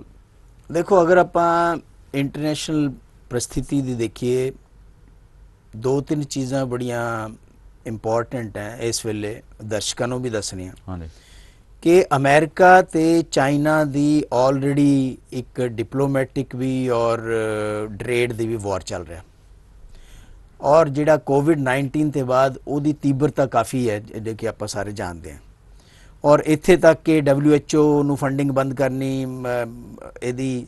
ਤਾਂ ਮੇਰੇ ਕਹਿਣ ਦਾ ਮਤਲਬ ਹੈ ਕਿ ਟਰੰਪ ਦੀ ਇਸ ਵੇਲੇ ਕੋਈ ਲੋਕਸ ਸਟੈਂਡਾਈ ਨਹੀਂ ਹੈ ਇੰਡੀਆ ਤੇ ਚਾਈਨਾ ਦੇ ਵਿੱਚ ਆ ਕੇ ਮਧਿਅਸਥਤਾ ਕਰਨ ਦੀ, ਜਾਂ ਕਿਉਂਕਿ ਉਹਨਾਂ ਦੀ ਆਪਸੀ ਲੜਾਈ ਚਾਈਨਾ ਨਾਲ ਚੱਲ ਰਹੀ ਹੈ। ਹਾਂਜੀ, ਉਹਦੀ ਵਜ੍ਹਾ ਕਰਕੇ ਔਰ ਲੜਾਈ ਜਿਹੜੀ ਹੈਗੀ ਹੈ ਉਹ ਇੱਕ ਨਵੀਂ ਤਰ੍ਹਾਂ ਦੀ ਕੋਲਡ ਵਾਰ ਨੂੰ ਡਿਵੈਲਪ ਕਰ ਰਹੀ ਹੈ, ਜਿਹੜੀ ਕਿ ਇੱਕ ਤਾਂ ਕੋਲਡ ਵਾਰ ਸੀਗੀ ਜਿਹੜੀ ਕਿ ਅਰਲੀ 90s ਦੇ ਵਿੱਚ ਖਤਮ ਹੋ ਗਈ, ਇੱਕ ਨਵੀਂ ਕੋਲਡ ਵਾਰ ਸ਼ੁਰੂ ਹੋ ਗਈ ਹੈ ਬਿਟਵੀਨ ਚਾਈਨਾ ਐਂਡ ਅਮਰੀਕਾ। ਔਰ ਉਹਦੇ ਵਿੱਚ ਅਮਰੀਕਾ ਹਜੇ ਵੀ ਕੋਵਿਡ-19 ਨਾਲ ਜੂਝ ਰਿਹਾ ਹੈ ਤੇ ਚਾਈਨਾ ਉਹਦੇ ਵਿੱਚੋਂ ਬਾਹਰ ਨਿਕਲ ਕੇ ਆਪਣੀ ਪ੍ਰੋਡਕਸ਼ਨ ਲਾਈਨਾਂ ਖੋਲ੍ਹਤੀਆਂ, ਸਾਰਾ ਕੁਝ ਹੋ ਗਿਆ। WHO ਨੂੰ ਐਕਸਟਰਾ ਫੰਡਿੰਗ ਵੀ ਕਰਤੀ। ਤਾਂ ਉਸ ਵੇਲੇ ਇਹ ਤਾਂ ਹੈਗਾ ਅਮਰੀਕਾ ਤੇ ਚਾਈਨਾ, ਅਮਰੀਕਾ ਨਹੀਂ ਇੰਟਰਫੇਅਰ ਕਰ ਸਕਦਾ ਜਾਂ ਅਮਰੀਕਾ ਮਧਿਅਸਥਤਾ ਨਹੀਂ ਕਰ ਸਕਦਾ, ਔਰ ਦੋਨਾਂ ਨੇ ਕਹਿ ਵੀ ਦਿੱਤਾ ਕਿ ਅਸੀਂ ਆਪ ਹੀ ਇਸ ਮਸਲੇ ਨੂੰ ਹੱਲ ਕਰਾਂਗੇ। ਰਸ਼ੀਆ ਜਿਹੜਾ ਹੈਗਾ, ਰਸ਼ੀਆ ਨੇ ਬਿਲਕੁਲ ਉਹ ਕਰਤਾ, ਰਸ਼ੀਆ ਨੇ ਕਿਹਾ ਆਪਸ ਦੇ ਵਿੱਚ ਕਰੋ, ਅਸੀਂ ਇੰਟਰਫੇਅਰ ਨਹੀਂ ਕਰਾਂਗੇ। ਲੇਕਿਨ ਸਭ ਤੋਂ ਹੈਰਾਨੀ ਦੀ ਗੱਲ ਇਹ ਹੈਗੀ ਹੈ ਕਿ ਜਿਹੜੇ ਸਾਡੇ ਆਲੇ ਦੁਆਲੇ ਦੇ ਕੰਟਰੀਜ਼ ਹੈ, ਇੱਕ ਮਾਲਦੀਵਜ਼ ਨੂੰ ਛੱਡ ਕੇ ਜਿਹਨੇ ਕੁਝ ਕਿਹਾ ਹੈ, ਜਿਹੜੇ ਸਾਰਕ ਕੰਟਰੀਜ਼ ਹੈ, ਸਾਰਕ ਕੰਟਰੀਜ਼ ਦੇ ਵਿੱਚੋਂ ਵੀ ਕਿਸੇ ਨੇ ਚਾਈਨਾ ਦੇ ਇਸ ਐਕਟ ਨੂੰ ਕੰਡੈਮ ਨਹੀਂ ਕੀਤਾ, ਔਰ ਕਿ ਇੱਕ ਤੁਸੀਂ ਇੰਟਰਵੈਂਸ਼ਨ ਕੀਤੀ ਹੈ ਸਾਡੀ ਟੈਰੀਟਰੀ ਦੇ ਵਿੱਚ, ਉਸ ਦੀ ਕੋਈ ਕਿਸੇ ਨੇ ਭਰਸਨਾ ਜਾਂ ਭੰਡੀ ਨਹੀਂ ਕੀਤੀ, ਚਾਹੇ ਸ਼੍ਰੀਲੰਕਾ ਹੋਵੇ ਕੰਡੈਮ ਨਹੀਂ ਕੀਤਾ, ਸ਼੍ਰੀਲੰਕਾ ਹੋਵੇ ਜਾਂ ਈਵਨ ਭੂਟਾਨ ਹੋਵੇ ਜਾਂ ਨੇਪਾਲ ਨਾਲ ਸਾਡਾ ਆਲਰੇਡੀ ਚੱਲ ਰਿਹਾ ਹੈਗਾ, ਡਿਸਪਿਊਟ ਚੱਲ ਰਿਹਾ, ਇੱਕ ਮਾਲਦੀਵ ਛੋਟਾ ਜਾਏਗਾ। ਇਟ ਮੀਨਸ ਕਿ ਜਿਹੜੀ ਸਾਡੀ ਡਿਪਲੋਮੇਸੀ ਆ ਉਹ ਕਿਤੇ ਨਾ ਕਿਤੇ ਫੇਲ ਹੋਈ ਹੈ। ਵੈਸੇ ਵੀ ਅਗਰ ਡਿਪਲੋਮੇਸੀ ਫੇਲ ਹੁੰਦੀ ਹੈ ਤਾਂ ਹੀ ਮਿਲਟਰੀ ਕੌਨਫਲਿਕਟ ਪੈਦਾ ਹੁੰਦਾ ਹੈ, ਔਰ ਇਹ ਜਿਹੜਾ ਮਿਲਟਰੀ ਕੌਨਫਲਿਕਟ ਪੈਦਾ ਹੋਇਆ ਹੈ ਉਹ ਇਸੇ ਕਰਕੇ ਹੋਇਆ ਹੈ ਕਿ ਸਾਡੀ ਡਿਪਲੋਮੇਸੀ ਕਿਤੇ ਨਾ ਕਿਤੇ ਫੇਲ ਹੋ ਗਈ ਹੈ, ਚਾਹੇ ਚਾਈਨਾ ਦੇ ਕਰਕੇ ਹੈ, ਚਾਹੇ ਅਸੀਂ ਸੁੱਤੇ ਪੈ ਰਹਿ ਗਏ ਉਸ ਕਰਕੇ ਹੈ। ਇਹ ਜਿਹੜਾ ਹੈਗਾ ਇਹ ਬੜਾ ਸੀਰੀਅਸ ਮਸਲਾ ਬਣ ਕੇ ਖੜਾ ਹੋ ਗਿਆ। ਮੈਂ ਤੁਹਾਨੂੰ ਇੱਕ ਗੱਲ ਕਹਿਣਾ ਇਸ ਸੈਗਮੈਂਟ ਦੇ ਵਿੱਚ, ਤੁਸੀਂ ਦੇਖੋ ਚਾਈਨਾ ਦਾ ਰਾਸ਼ਟਰਪਤੀ 2014 ਦੇ ਵਿੱਚ ਇੰਡੀਆ ਆਇਆ ਹੋਇਆ ਸੀਗਾ ਸਾਬਰਮਤੀ ਦੇ ਤੱਟ ਤੇ, ਜਿਸ ਵੇਲੇ ਝੂਲਾ ਚਲਾਇਆ ਗਿਆ ਪ੍ਰਧਾਨ ਮੰਤਰੀ ਨੇ ਬੈਠ ਕੇ, ਔਰ ਪ੍ਰਧਾਨ ਮੰਤਰੀ ਦੇ ਉਸ ਵੇਲੇ ਬਰਥਡੇ ਸੀਗਾ, ਬਰਥਡੇ ਤੇ ਡਿਨਰ ਹੋ ਸੀਗਾ, ਡਿਨਰ ਵੇਲੇ ਪ੍ਰਧਾਨ ਮੰਤਰੀ ਨੂੰ ਮੈਸੇਜ ਆਇਆ ਉਸ ਵੇਲੇ ਕਿ ਚਾਈਨਾ ਦੇ ਫੌਜਾਂ ਇੰਟਰਵੀਨ ਕਰ ਚੁੱਕੇ। ਇਹ ਜਿਹੜੀਆਂ ਚੀਜ਼ਾਂ ਹੈਗੀਆਂ, ਇਹਦਾ ਮਤਲਬ ਹੈ ਚਾਈਨਾ ਜਿਹੜਾ ਹੈਗਾ ਉਹ ਇੰਡੀਆ ਦੇ ਨਾਲ ਡੀਲ ਜਿਹੜਾ ਕਰ ਰਿਹਾ ਹੈ ਆਪਣੀ ਟਰਮਸ ਦੇ ਉੱਪਰ ਕਰ ਰਿਹਾ ਹੈ, ਨਾ ਕਿ ਇੱਕ ਰਿਸਪੌਂਸਿਬਲ ਨੇਸ਼ਨ ਦੇ ਨਾਤੇ ਨਾਲ। ਪ੍ਰੈਸ ਸਾਹਿਬ ਇੱਥੇ ਅਸੀਂ ਲਵਾਂਗੇ ਇੱਕ ਪਿਆਰੇ ਦਰਸ਼ਕੋ ਇੱਕ ਛੋਟੀ ਜਿਹੀ ਬ੍ਰੇਕ ਤੋਂ ਬਾਅਦ ਫੇਰ ਮਿਲਦੇ ਹਾਂ। 2201 south union village Bakersfield California ਵਿਖੇ ਪੰਜਾਬੀ ਭਰਾਵਾਂ ਦਾ ਮਨਪਾਉਂਦਾ ਫਿਊਲ ਨੰਬਰ 1 ਸਟਾਪ ਅਤੇ ਯੂਨੀਅਨ ਵਿਲੇਜ ਵੈਰਾਈਟੀ ਅਤੇ ਤਾਜ਼ੇ ਖਾਣੇ ਦਾ ਭੰਡਾਰ, ਜਿੱਥੇ ਟਰੱਕਾਂ ਵਾਲੇ ਵੀਰਾਂ ਨੂੰ ਸਸਤੇ ਰੇਟਾਂ ਤੇ ਡੀਜ਼ਲ ਅਤੇ ਖਾਣ ਪੀਣ ਦੀ ਹਰ ਤਰ੍ਹਾਂ ਦੀ ਸਹੂਲਤ, ਜਿੱਥੇ ਇੰਡੀਅਨ, ਸਪੈਨਿਸ਼ ਤੇ ਵੱਖ-ਵੱਖ ਕਿਸਮਾਂ ਦੇ ਤਾਜ਼ੇ ਫੂਡਸ ਦੀ ਸੁਵਿਧਾ। ਇੱਕ ਵਾਰ ਬ੍ਰੇਕਾਂ ਮਾਰੋ ਫੇਰ ਬ੍ਰੇਕਾਂ ਆਪਣੇ ਆਪ ਹੀ ਲੱਗਦੀਆਂ ਰਹਿਣਗੀਆਂ। ਸਾਨੂੰ ਅਜ਼ਮਾਓ। ਵਧੇਰੇ ਜਾਣਕਾਰੀ ਲਈ ਸੁਖੀ ਘੁੰਮਣ ਤੇ ਜੇ ਘੁੰਮਣ ਨੂੰ ਹੇਠ ਲਿਖੇ ਨੰਬਰਾਂ ਤੇ ਸੰਪਰਕ ਕਰੋ 661 304 7500 661 885 8858। ਟਰੱਕ ਡਰਾਈਵਰ ਵੀਰਾਂ ਦੀ ਭਰੋਸੇਮੰਦ ਅਰਲਿੰਗਟਨ ਫਿਊਲ ਸਟਾਪ ਇੰਟਰਸਟੇਟ 5 ਦੇ ਐਗਜ਼ਿਟ 208 ਅਰਲਿੰਗਟਨ ਵਾਸ਼ਿੰਗਟਨ ਸਟੇਟ ਅਤੇ ਕੈਲੀਫੋਰਨੀਆ ਵਿੱਚ ਲਾਸਟ ਹਿਲ ਟਰੈਵਲ ਸੈਂਟਰ ਰੂਟ 46 ਅਤੇ I-5 ਅਲੋਮਾ ਸਟਰੀਟ ਉੱਤੇ ਸਸਤਾ ਡੀਜ਼ਲ ਅਤੇ ਭਰੋਸੇਮੰਦ ਸਰਵਿਸ।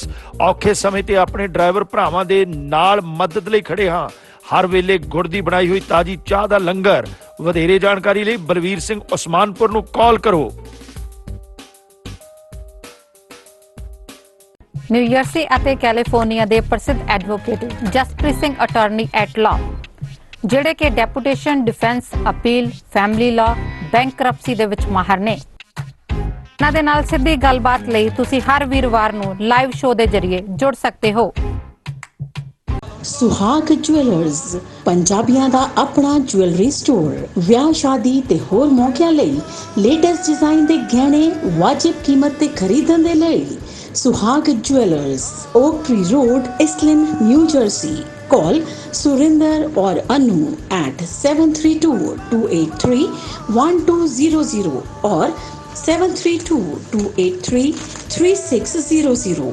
ਪੰਜਾਬੀਆਂ ਦਾ ਮਨ ਪਾਉਂਦਾ store Suhag Jewellers, 1367 Oak Tree Road, Iselin, New Jersey. S&S brokers incorporation New Jersey ਦੀ ਪੂਰੀ ਤਰ੍ਹਾਂ ਲਾਇਸੈਂਸ ਪ੍ਰਾਪਤ ਕੰਪਨੀ, ਸਮੇਂ ਤੇ ਡਿਲੀਵਰੀ ਲਈ ਵਚਨਬੱਧ। ਕੰਪਨੀ ਦਾ ਤਜਰਬਾ ਕੰਪਨੀ ਨੂੰ ਬਾਕੀਆਂ ਤੋਂ ਅਲੱਗ ਕਰਦਾ ਹੈ। ਗ੍ਰਾਹਕਾਂ ਦੀ ਸਹੂਲਤ ਲਈ ਸ਼ਿਪਿੰਗ ਦਰ ਵਿੱਚ ਭਾਰੀ ਡਿਸਕਾਊਂਟ ਦਿੱਤਾ ਜਾਂਦਾ ਹੈ। ਕੰਪਨੀ ਦਾ ਮਿਸ਼ਨ ਪ੍ਰੀਮੀਅਮ ਟਰਾਂਸਪੋਰਟ ਸੇਵਾਵਾਂ ਪ੍ਰਦਾਨ ਕਰਨਾ। ਵਧੇਰੇ ਜਾਣਕਾਰੀ ਲਈ ਸੰਪਰਕ ਕਰੋ 120 Wood Avenue South, suite 605, Iselin, New Jersey 08830 ਅਤੇ ਕਾਲ ਕਰੋ 201 259 9223। ਇਹ ਵੀ ਇੱਕ ਰੱਬ ਦੇ ਬੰਦਿਆਂ ਦਾ ਘਰ ਹੈ, ਜਿੱਥੇ ਸਿਰਫ ਇੱਕ ਧਰਮ ਤੇ ਜਾਤ ਹੈ, ਇਨਸਾਨੀਅਤ, ਜਿੱਥੇ ਕੋਈ ਵੱਡਾ ਤੇ ਛੋਟਾ ਨਹੀਂ, ਜਿੱਥੇ ਖੁਸ਼ੀਆਂ ਇੱਕੋ ਜਿਹੀਆਂ ਵੰਡੀਆਂ ਜਾਂਦੀਆਂ ਨੇ। ਬੌਧਿਕਤਾ ਦਾ ਵਿਕਾਸ ਰੱਬ ਦੇ ਹੱਥ ਹੈ, ਪਰ ਰੱਬ ਦੇ ਜੀਆਂ ਦੀ ਸੰਭਾਲ ਤਾਂ ਬੰਦਾ ਹੀ ਕਰ ਸਕਦਾ ਹੈ। ਅਜਿਹੀ ਇੱਕ ਮਿਸਾਲ ਅਮਰੀਕਾ ਦੇ ਮੈਰੀਲੈਂਡ ਵਿਖੇ centre for social change Visit or call. More information, Jesse Singh and Sajid Tarar. ਪੰਜਾਬੀਆਂ ਦੇ ਦਿਲ ਸਟਾਕਟਨ ਵਿਖੇ ਟਰੱਕ ਡਰਾਈਵਰ ਭਰਾਵਾਂ ਲਈ ਸਹੂਲਤਾਂ ਭਰਿਆ ਵੈਨਕੋ ਟਰੱਕ ਐਂਡ ਆਟੋ ਪਲਾਜ਼ਾ, ਜਿੱਥੇ ਟਰੱਕ ਡਰਾਈਵਰ ਵੀਰਾਂ ਲਈ ਸਸਤੇ ਅਤੇ ਭਰੋਸੇਮੰਦ ਰੇਟ ਤੇ ਡੀਜ਼ਲ ਅਤੇ ਹੋਰ ਸਮਾਨ 24 ਘੰਟੇ ਉਪਲਬਧ ਹੈ। ਟਰੱਕਾਂ ਨੂੰ ਪਾਰਕ ਕਰਨ ਤੇ ਡਰਾਈਵਰ ਵੀਰਾਂ ਵਾਸਤੇ ਆਧੁਨਿਕ ਤੇ ਸਾਫ਼ ਸੁਥਰੇ ਸ਼ਾਵਰ, ਖਾਣ ਪੀਣ ਦੇ ਤਾਜ਼ੇ ਫੂਡ ਦੀ ਸੁਵਿਧਾ, ਹਾਈਵੇ ਦੇ ਚਾਰਟਰ ਵੇ ਐਗਜ਼ਿਟ ਦੇ ਐਨ ਉੱਪਰ। ਵਧੇਰੇ ਜਾਣਕਾਰੀ ਲਈ ਮਲਕੀਤ ਸਿੰਘ ਬੋਪਾਰਾਏ ਨੂੰ ਹੇਠ ਲਿਖੇ ਨੰਬਰ ਤੇ ਕਾਲ ਕਰੋ। ਕੈਲੀਫੋਰਨੀਆ ਤੋਂ ਸਾਊਥ ਈਸਟਰਨ ਤੱਕ, Georgia, Florida, Alabama, Mississippi, Louisiana, Texas ਸੂਬੇ ਤੱਕ ਸੁਰੱਖਿਅਤ ਪ੍ਰੋਡਿਊਸ ਨੂੰ ਰੀਫਰ ਸਰਵਿਸ ਰਾਹੀਂ ਸਹੀ ਸਮੇਂ ਪਹੁੰਚਾਉਣ ਵਾਲੀ ਪੰਜਾਬੀਆਂ ਦੀ ਮਾਣਮੱਤੀ company Prime Link Express. Head office 825 Navy Drive, Stockton, California 95206। For more information, call Gurmeet Malli। Break ਤੋਂ ਬਾਅਦ ਤੁਹਾਡਾ ਪਿਆਰੇ ਦਰਸ਼ਕੋ ਸਵਾਗਤ ਹੈ ਤੇ ਅਸੀਂ ਪ੍ਰੋਫੈਸਰ ਮੁਹੰਮਦ ਖਾਲਿਦ ਹੋਣਾ ਨਾਲ ਚੀਨ ਨਾਲ ਭਾਰਤ ਦੇ ਸਬੰਧਾਂ ਦੇ ਉੱਪਰ ਗੱਲਬਾਤ ਕਰ ਰਹੇ ਹਾਂ ਵੀ ਸਰਹੱਦ ਦੇ ਉੱਪਰ ਜਿਹੜਾ ਟਕਰਾਅ ਜਿਹੜਾ ਵੱਧ ਰਿਹਾ ਦੋਨਾਂ ਦੇਸ਼ਾਂ ਦੇ ਗੱਲਬਾਤ ਦੇ ਬਾਵਜੂਦ ਇਹ ਟਕਰਾਅ ਕਿਹੜੀ ਦਿਸ਼ਾ ਵੱਲ ਨੂੰ ਜਾਏਗਾ ਤੇ ਇਹ ਇੱਕ ਹੋਰ ਗੱਲ ਜਿਹੜੀ ਅਸੀਂ ਵੀ ਦੋਨਾਂ ਦੇਸ਼ਾਂ ਦੇ ਟ੍ਰੇਡ ਤੇ ਕਿੰਨਾ ਕੁ ਅਸਰ ਪਏਗਾ। ਭਾਰਤ ਦੀ ਜਿਹੜੀ ਹੈ ਆਪਣੇ ਵਿੱਤ ਮੰਤਰੀ ਨਿਰਮਲ ਸੀਤਾਰਮਨ ਉਹਨੇ ਕਿਹਾ ਵੀ ਇੱਕ ਸਵਾਲ ਕੀਤਾ ਆਪਣੇ ਦੇਸ਼ ਦੇ ਲੋਕਾਂ ਨੂੰ ਜਾਂ ਜਿਹੜੇ ਉਤਪਾਦਨ ਦੇ ਵਿੱਚ ਲੱਗੇ ਕੀ ਅਸੀਂ ਗਣੇਸ਼ ਦੀਆਂ ਮੂਰਤੀਆਂ ਵੀ ਨਹੀਂ ਬਣਾ ਸਕਦੇ। ਮਤਲਬ ਸਾਡਾ ਜਿਹੜਾ ਇਹ ਵਪਾਰ ਹੈ ਉਹਦੇ ਨਾਲ ਜਿਹੜਾ ਕਿੰਨਾ ਕੁ ਅਸਰ ਪਏਗਾ। ਮਤਲਬ ਇੱਕ ਪਾਸੇ ਸਵਦੇਸ਼ੀ ਦੀ ਗੱਲ ਹੋ ਰਹੀ ਹੈ ਵੀ ਸਵਦੇਸ਼ੀ ਸਾਨੂੰ ਆਪਣੀਆਂ ਚੀਜ਼ਾਂ ਬਣਾਉਣੀਆਂ ਚਾਹੀਦੀਆਂ, ਕੀ ਇੱਕ ਗਲੋਬਲ ਵਰਲਡ ਦੇ ਵਿੱਚ ਇਹ ਪੋਸੀਬਲ ਹੈ ਜਾਂ ਨਹੀਂ ਹੈ, ਇਹਦੇ ਬਾਰੇ ਤੁਸੀਂ ਜਿਹੜੀ ਆ ਇਹਦੇ ਤੇ ਚਾਨਣਾ ਪਾਓ ਸਾਨੂੰ। ਦੇਖੋ ਜੰਮੂ ਸਾਹਿਬ, ਗੱਲ ਇਹ ਹੈਗੀ ਹੈ ਕਿ ਜਿਸ ਵੇਲੇ ਚਾਈਨਾ ਨੇ ਆਪਣੇ ਆਪ ਨੂੰ ਇੱਕ ਟ੍ਰੇਡਿੰਗ ਨੇਸ਼ਨ ਦੇ ਰੂਪ ਦੇ ਵਿੱਚ ਦੁਨੀਆ ਦੇ ਸਾਹਮਣੇ ਰੱਖਿਆ, ਉਹਨਾਂ ਨੇ ਆਪਣਾ ਟ੍ਰੇਡ ਐਕਸਪੈਂਡ ਕੀਤਾ ਵਰਲਡ ਵਾਈਡ, ਔਰ ਅਸੀਂ ਵੀ ਉਸ ਚੱਕਰ ਦੇ ਵਿੱਚ ਫਸਦੇ ਚਲੇ ਗਏ ਕਿ ਚਾਈਨਾ ਦੇ ਨਾਲ ਟ੍ਰੇਡ ਵਧਾਓ। ਚਾਈਨਾ ਨੇ ਅਫਰੀਕਾ ਦੇ ਵਿੱਚ, ਮਿਡਲ ਈਸਟ ਦੇ ਵਿੱਚ ਬਹੁਤ ਜਗ੍ਹਾ ਟ੍ਰੇਡ ਆਪਣਾ, ਯੂਰਪੀਅਨ ਯੂਨੀਅਨ ਦੇ ਨਾਲ ਟ੍ਰੇਡ ਕਾਫੀ ਵਧਾਇਆ। ਹੌਲੀ ਹੌਲੀ ਕੀ ਹੋਇਆ ਕਿ ਚਾਈਨਾ ਦਾ ਟ੍ਰੇਡ ਇੰਨਾ ਐਕਸਪੈਂਡ ਕਰਦਾ ਸਾਡੀ ਮਾਰਕੀਟ ਦੇ ਵਿੱਚ ਚਲਾ ਗਿਆ ਕਿ ਸਾਡਾ ਜਿਹੜਾ ਮੈਨੂਫੈਕਚਰਰ ਹੈ ਉਹਨੇ ਮੈਨੂਫੈਕਚਰਿੰਗ ਛੱਡ ਕੇ ਟ੍ਰੇਡਿੰਗ ਸ਼ੁਰੂ ਕਰਤੀ ਕਿ ਇਹ ਜ਼ਿਆਦਾ ਫਾਇਦੇਮੰਦ ਹੈਗਾ। ਚਾਈਨਾ ਨੇ ਜਿੰਨਾ ਜ਼ਿਆਦਾ ਸਾਡਾ ਅਸੀਂ ਸਪੇਸ ਦਿੰਦੇ ਚਲੇ ਗਏ ਚਾਈਨਾ ਨੂੰ, ਉਨਾ ਹੀ ਚਾਈਨਾ ਸਾਡੀ ਮਾਰਕੀਟ ਦੇ ਵਿੱਚ ਅੱਗੇ ਵੱਧਦਾ ਚਲਾ ਗਿਆ। ਹਾਂਜੀ। ਔਰ ਇਸ ਵੇਲੇ ਸਥਿਤੀ ਹੈਗੀ ਹੈ ਕਿ ਸਾਡਾ ਜਿਹੜਾ ਹੈਗਾ ਇਲੈਕਟ੍ਰੋਨਿਕ ਸੈਕਟਰ, ਸਾਡਾ ਜਿਹੜਾ ਫਾਰਮਾ ਸੈਕਟਰ, ਸਾਡਾ ਜਿਹੜਾ ਇਨਫਰਾਸਟ੍ਰਕਚਰ ਦਾ ਸੈਕਟਰ ਹੈ, ਉਹ ਬਹੁਤ ਹੈਵੀਲੀ ਚਾਈਨਾ ਦੇ ਉੱਪਰ ਡਿਪੈਂਡੈਂਟ ਹੈ। ਅਗਰ ਆਪਾਂ ਇਹ ਕਹੀਏ ਕਿ ਮੇਕ ਇਨ ਇੰਡੀਆ, ਦੇਖੋ ਅਕਬਰ ਨੇ ਮੇਕ ਇਨ ਇੰਡੀਆ ਮੋਦੀ ਸਾਹਿਬ ਨੇ ਸ਼ੁਰੂ ਕੀਤਾ, ਮੇਕ ਇਨ ਇੰਡੀਆ ਜਿਹੜਾ ਹੈਗਾ ਉਹ ਫੇਲ ਹੋਇਆ ਜਾਂ ਉਹਨਾਂ ਕੰਮ ਨਹੀਂ ਕਰ ਪਾਇਆ ਜਿੰਨਾ ਕਿ ਐਕਸਪੈਕਟਡ ਸੀਗਾ। ਹੁਣ ਅੱਜ ਆਪਾਂ ਕਹਿ ਰਹੇ ਹਾਂ ਕਿ ਆਤਮ ਨਿਰਭਰ ਭਾਰਤ, ਉਹ ਗੱਲ ਉਹੀ ਹੈ। ਅਸੀਂ ਆਤਮ ਨਿਰਭਰਤਾ ਦੀ ਗੱਲ ਤਾਂ ਨਹਿਰੂ ਦੇ ਟਾਈਮ ਤੋਂ ਕਰ ਰਹੇ ਹਾਂ। ਨਹਿਰੂ ਦੀ ਪਾਲਿਸੀ ਇਹ ਸੀਗੀ ਕਿ ਅਸੀਂ ਆਪਣੇ ਆਪ ਨੂੰ ਆਤਮ ਨਿਰਭਰ ਕਰਨਾ, ਇਸੇ ਕਰਕੇ ਬਹੁਤ ਲੰਬੇ ਸਮੇਂ ਤੱਕ ਅਸੀਂ ਆਪਣੀ ਮਾਰਕੀਟ ਬੰਦ ਰੱਖੀ ਕਿ ਸਾਡੀ ਮਾਰਕੀਟ, ਸਾਡੀ ਇੰਡਸਟਰੀ ਨੂੰ ਡਿਵੈਲਪ ਹੋਣ ਦਿਓ। ਇੱਥੇ ਮੈਂ ਇੱਕ ਹੋਰ ਸਵਾਲ ਤੁਹਾਨੂੰ ਕਰਨਾ ਚਾਹੂੰਗਾ। ਇੱਕ ਪਾਸੇ ਅਸੀਂ ਆਤਮ ਨਿਰਭਰਤਾ ਦੀ ਗੱਲ ਕਰਦੇ ਹਾਂ, ਦੂਜੇ ਪਾਸੇ ਅਸੀਂ ਆਪਣੇ ਜਿਹੜੇ ਸਾਰਾ ਕੁਝ ਇਵਨ ਡਿਫੈਂਸ ਨੂੰ ਵੀ 74% FDI ਲਈ ਖੋਲ ਦਿੰਦੇ, ਉਹਦੇ ਚ ਆਤਮ ਨਿਰਭਰਤਾ ਕੈਸੀ ਹੋਏਗੀ? ਬਿਲਕੁਲ ਸਹੀ ਹੈ ਤੁਹਾਡੀ ਗੱਲ। ਦੇਖੋ ਜਿਸ ਵੇਲੇ ਜੀ ਜਿਨਪਿੰਗ 2014 ਦੇ ਵਿੱਚ ਇੰਡੀਆ ਆਏ, ਉਹਨਾਂ ਨੇ ਕਿਹਾ ਸੀ $40 ਬਿਲੀਅਨ ਜਿਹੜਾ ਹੈਗਾ ਇੱਥੇ ਇਨਵੈਸਟ ਕਰਾਂਗੇ, ਉਹ ਨਹੀਂ ਆਇਆ। ਦੂਸਰੇ ਪਾਸੇ ਹੈਗਾ ਜੇ ਇਨਵੈਸਟਮੈਂਟ ਆ ਰਹੀ ਹੈ ਉਹ ਉਸ ਖੇਤਰ ਦੇ ਵਿੱਚ ਇਨਵੈਸਟਮੈਂਟ ਕਰ ਰਹੇ ਜਿੱਥੇ ਉਹਨਾਂ ਨੂੰ ਲੋੜ ਹੈਗੀ ਹੈ ਕਰਨ ਦੀ। ਤੁਸੀਂ ਇਹ ਦੇਖੋ ਵੀ ਸਾਡਾ ਇਨਫਰਾਸਟ੍ਰਕਚਰ ਦੇ ਵਿੱਚ ਮੈਕਸਿਮਮ ਇਨਵੈਸਟਮੈਂਟ ਜਿਹੜੀ ਚਾਈਨਾ ਤੋਂ ਆਉਂਦੀ ਹੈ ਉਹਦਾ ਵਾਪਸ ਲੈ ਕੇ ਜਾਂਦੇ ਆ, ਕੋਈ ਕਿਸੇ ਨੂੰ ਦਾਨ ਨਹੀਂ ਕਰਦਾ ਹੈ ਇੰਟਰਨੈਸ਼ਨਲ ਰਿਲੇਸ਼ਨਸ ਦੇ ਵਿੱਚ। ਔਰ ਜਿੱਥੇ ਤੱਕ ਸਵਾਲ ਹੈ ਕਿ ਅਸੀਂ ਕਿਆ ਚਾਈਨਾ ਨੂੰ ਜਿਹੜਾ ਹੈਗਾ ਆਪਣੀ ਮਾਰਕੀਟ ਚੋਂ ਬਾਹਰ ਕੱਢ ਪਾਵਾਂਗੇ ਜਾਂ ਕੱਢਣਾ, ਨੰਬਰ 1 ਇਫ ਪੋਸੀਬਲ ਨਹੀਂ ਹੈ, ਨੰਬਰ 2 ਇਹ ਸਾਡੀ ਇਕੋਨੋਮੀ ਵਾਸਤੇ ਫੀਜ਼ੇਬਲ ਵੀ ਨਹੀਂ ਹੈ। ਉਹਦੀ ਵਜ੍ਹਾ ਹੈਗੀ ਹੈ ਕਿ ਅਗਰ ਆਪਾਂ ਫਾਰਮਾ ਸੈਕਟਰ ਲੈ ਲਓ, 40% ਜਿਹੜੀ ਹੈਗੀ ਹੈ 40% ਤੋਂ 60% ਸਾਡੀ ਜਿਹੜੀ ਮੈਡੀਸਨ ਬਣਦੀ ਹੈ ਉਹਦੇ ਬਹੁਤ ਸਾਰੇ ਕੰਪੋਨੈਂਟ ਉਹਦੇ ਪਰ ਡਿਪੈਂਡੈਂਟ ਹੈ। ਸਾਡੇ ਐਲਈਡੀ ਬਲਬ ਐਲਈਡੀ ਟਿਊਬਸ ਜਿਹੜੀ ਹੈਗੀਆਂ 40 ਤੋਂ 50% ਉਹਦਾ ਜਿਹੜਾ ਕੰਪੋਨੈਂਟ ਹੈ ਚਾਈਨਾ ਤੋਂ ਆਉਂਦਾ ਹੈ। ਇਸੇ ਤਰੀਕੇ ਦੇ ਨਾਲ ਇਲੈਕਟ੍ਰੋਨਿਕ ਹੈ, ਤੁਸੀਂ ਜਿੰਨੇ ਵੀ ਮੋਬਾਈਲ ਲੈ ਲਓ, ਮੈਕਸਿਮਮ ਮੋਬਾਈਲ ਇੰਡਸਟਰੀ ਜਿਹੜੀ ਹੈਗੀ ਚਾਈਨਾ ਦੇ ਉੱਪਰ ਡਿਪੈਂਡੈਂਟ ਹੈ। ਅਗਰ ਤੁਸੀਂ ਉਹਨੂੰ ਇੱਕਦਮ ਬੰਦ ਕਰ ਦੇਣਾ, ਫੋਰ ਐਗਜ਼ਾਮਪਲ ਗਵਰਨਮੈਂਟ ਜਿਹੜੀ ਹੈਗੀ ਹੈ ਉਹ ਕਹਿੰਦੀ ਹੈ ਟੋਟਲ ਇੰਪੋਰਟ ਬੈਨ, ਸਾਡੀ ਇਕਨੋਮੀ ਬਿਲਕੁਲ ਬਹਿ ਜਾਏਗੀ, ਪੱਠਾ ਬੈਠ ਜਾਏਗਾ, ਕਿਉਂਕਿ ਅਸੀਂ ਇੱਕ ਇੰਟਰਕਨੈਕਟਡ ਵਰਲਡ ਦੇ ਵਿੱਚ ਰਹਿ ਰਹੇ ਹਾਂ ਔਰ ਅਸੀਂ WTO ਦਾ ਪਾਰਟ ਹੈ, ਵਰਲਡ ਟ੍ਰੇਡ ਆਰਗੇਨਾਈਜੇਸ਼ਨ ਦਾ ਪਾਰਟ ਹੈ, ਜਿੱਥੇ ਕਿ ਅਸੀਂ ਕੌਨਸ਼ੀਅਸਲੀ ਡਿਸੀਜਨ ਲੈ ਕੇ ਆਪਣੀ ਇਕਨੋਮੀ ਨੂੰ ਖੋਲ੍ਹਿਆ 1991 ਤੋਂ ਬਾਅਦ ਔਰ ਅਸੀਂ ਇੱਕ ਵਰਲਡ ਇਕਨੋਮੀ ਦਾ ਪਾਰਟ ਬਣੇ। ਉਹਦੇ ਵਿੱਚ ਬੇਸ਼ੱਕ ਬਹੁਤ ਸਾਰੇ ਕੰਟਰੀਜ਼ ਜਿਹੜੇ ਹੈਗੀਆਂ ਰਿਸਟ੍ਰਿਕਸ਼ਨਸ ਲਾ ਰਹੇ हैं और ग्लोबलाइजेशन ਜਿਹੜੀ ਹੈਗੀ ਆ ਉਹ ਢਿੱਲੀ ਜਾਂ ਸਲੋ ਪੈ ਜਾਏਗੀ ਬਿਕੋਜ਼ ਆਫ ਕੋਵਿਡ ਇਫੈਕਟ, ਲੇਕਿਨ ਇਹਦਾ ਇਹ ਮਤਲਬ ਨਹੀਂ ਹੈ ਕਿ ਤੁਸੀਂ ਆਪਣੀ ਜਿਹੜੀ ਮਾਰਕੀਟ ਹੈ ਉਹਨੂੰ ਬਿਲਕੁਲ ਕਲੋਜ਼ ਕਰ ਸਕਦੇ ਹੋ ਤਾਂ ਕਿ ਚਾਈਨਾ ਨੂੰ। ਔਰ ਦੂਸਰੀ ਗੱਲ ਇੱਕ ਹੋਰ ਜਿਹੜਾ ਡਾਟਾ ਆ ਰਿਹਾ ਉਹ ਹੈ ਕਿ ਚਾਈਨਾ ਨਾਲ ਅਗਰ ਸਾਡਾ ਟ੍ਰੇਡ ਘਟ ਵੀ ਜਾਂਦਾ ਹੈ ਹਾਂਜੀ ਤਾਂ ਉਹਦਾ ਪਰ ਚਾਈਨਾ ਦੀ ਓਵਰਆਲ ਐਕਸਪੋਰਟ ਦੇ ਉੱਪਰ ਇੰਨਾ ਜ਼ਿਆਦਾ ਫਰਕ ਨਹੀਂ ਹੈ, ਕਿਉਂਕਿ ਚਾਈਨਾ ਦੀ ਓਵਰਆਲ ਐਕਸਪੋਰਟ ਦਾ ਸਿਰਫ 5% ਇੰਡੀਆ 'ਚ ਹੈ, ਬਾਕੀ ਰੈਸਟ ਆਫ ਦਾ ਵਰਲਡ ਦੇ ਵਿੱਚ ਹੈ। ਅਗਰ ਇਸੇ ਤਰੀਕੇ ਦੇ ਨਾਲ ਸਾਡਾ ਜਿਹੜਾ ਹੈਗਾ ਟ੍ਰੇਡ ਜਿਹੜਾ ਹੈਗਾ ਉਹਦਾ ਕੋਈ ਬਹੁਤ ਜ਼ਿਆਦਾ ਹਿੱਸਾ ਚਾਈਨਾ ਨੂੰ ਨਹੀਂ ਜਾ ਰਿਹਾ, 15% ਜਾਂ 12% ਹੈਗਾ, ਜਿਹਦਾ ਮਤਲਬ ਇਹ ਹੈਗਾ ਕਿ ਅਗਰ ਚਾਈਨਾ ਤੋਂ ਅਸੀਂ ਇੰਪੋਰਟਸ ਘਟਾ ਵੀ ਦਿੰਦੇ ਹਾਂ ਜਾਂ ਬੰਦ ਵੀ ਕਰ ਦਿੰਦੇ ਹਾਂ ਕਿ ਚਾਈਨਾ ਨੂੰ ਬਹੁਤ ਜ਼ਿਆਦਾ ਉਹਦਾ ਫਰਕ ਨਹੀਂ ਪਿਆ। ਇਸ ਕਰਕੇ ਇਹ ਇੱਕ ਨੀ ਜਰਕ ਰਿਐਕਸ਼ਨ ਜਿਹੜਾ ਹੈਗਾ ਇਹ ਜਿਹੜੇ ਅਗਰ ਆਪਾਂ ਇਕਨੋਮਿਕ ਪੁਆਇੰਟ ਆਫ ਵਿਊ ਤੋਂ ਸੋਚੀਏ ਇਹ ਜਿਹੜਾ ਹੈਗਾ ਇੱਕ ਵਾਈਜ਼ ਡਿਸੀਜਨ ਨਹੀਂ ਹੋਏਗਾ। ਬੇਸ਼ੱਕ ਗਵਰਨਮੈਂਟ ਡਿਸੀਜਨ ਲੈਣ ਵੀ ਨਹੀਂ ਰਹੀ ਹੈ ਤਾਂ ਲੋਕਾਂ ਦਾ ਰਿਐਕਸ਼ਨ ਹੈ, ਲੋਕਾਂ ਦਾ ਇੱਕ ਭਾਵਨਾ ਹੈਗੀ ਹੈ ਕਿ ਚਾਈਨਾ ਨੇ ਸਾਡੇ 20 ਫੌਜੀ ਸ਼ਹੀਦ ਕਰਤੇ, ਇਸ ਕਰਕੇ ਸਾਨੂੰ ਉਹਨਾਂ ਦਾ ਬਾਈਕਾਟ ਕਰਨਾ ਚਾਹੀਦਾ। ਇਹ ਹੁੰਦਾ ਵੀ ਹੈ, ਪਹਿਲਾਂ ਵੀ ਹੁੰਦਾ ਹੈ, ਪਹਿਲਾਂ ਦੀਵਾਲੀ ਤੇ ਹੋਰ ਜਗ੍ਹਾ ਤੇ ਉੱਪਰ ਪ੍ਰੋਪੇਗੈਂਡਾ ਹੁੰਦਾ ਸੀਗਾ, ਲੇਕਿਨ ਉਹ ਲੋਕ ਜਿਹੜੇ ਕਿ ਇੰਪੋਰਟਸ ਦਾ ਜਾਂ ਵਿਰੋਧ ਕਰਦੇ ਰਹੇ ਹੈ ਉਹ ਇਸ ਵੇਲੇ ਪਾਵਰ ਦੇ ਵਿੱਚ ਹੈ ਔਰ ਪਾਵਰ ਦੇ ਵਿੱਚ ਹੋਣ ਦੇ ਬਾਵਜੂਦ ਵੀ ਕੋਈ ਡਿਸੀਜਨ ਇਸ ਤਰ੍ਹਾਂ ਦਾ ਨਹੀਂ ਲੈ ਰਹੇ। ਉਹਦੇ ਵਾਸਤੇ ਅਗਰ ਤੁਸੀਂ ਜਿਵੇਂ ਕਿ ਸੀਤਾਰਮਨ ਦਾ ਬਿਆਨ ਹੈਗਾ ਕਿ ਤੁਸੀਂ ਜੀ ਗਣੇਸ਼ ਦੀ ਮੂਰਤੀ ਵੀ ਨਹੀਂ ਬਣਾ ਸਕਦੇ, ਗੁਰੂ ਨਾਨਕ ਦੇਵ ਦੀਆਂ ਵੀ ਜਿਹੜੀਆਂ ਹੈਗੀਆਂ ਫੋਟੋਜ਼ ਔਰ ਸਾਰਾ ਕੁਝ ਉੱਥੋਂ ਆਉਂਦੀ ਹੈ। ਇੱਥੇ ਪ੍ਰੋਫੈਸਰ ਮੈਂ ਤੁਹਾਨੂੰ ਰੋਕਣਾ ਚਾਹੁੰਦਾ, ਅਸੀਂ ਇੱਕ ਪਾਸੇ ਆਪਣੇ ਕਹਿ ਰਹੇ ਹਾਂ ਵੀ ਗਣੇਸ਼ ਦੀਆਂ ਮੂਰਤੀਆਂ ਜਾਂ ਬਾਬੇ ਨਾਨਕ ਦੀ ਮੂਰਤੀ ਤੁਸੀਂ ਆਪ ਕਿਉਂ ਨਹੀਂ ਬਣਾ ਸਕਦੇ, ਜਿਹੜੇ ਅਸੀਂ ਜਿਹੜਾ ਗੁਜਰਾਤ ਦੇ ਵਿੱਚ ਬੁੱਤ ਲਾਇਆ ਸਰਦਾਰ ਪਟੇਲ ਦਾ ਉਹ ਵੀ ਤਾਂ ਚੀਨ ਦੀ ਮਦਦ ਨਾਲ ਹੀ ਬਣਾਇਆ ਸੀ।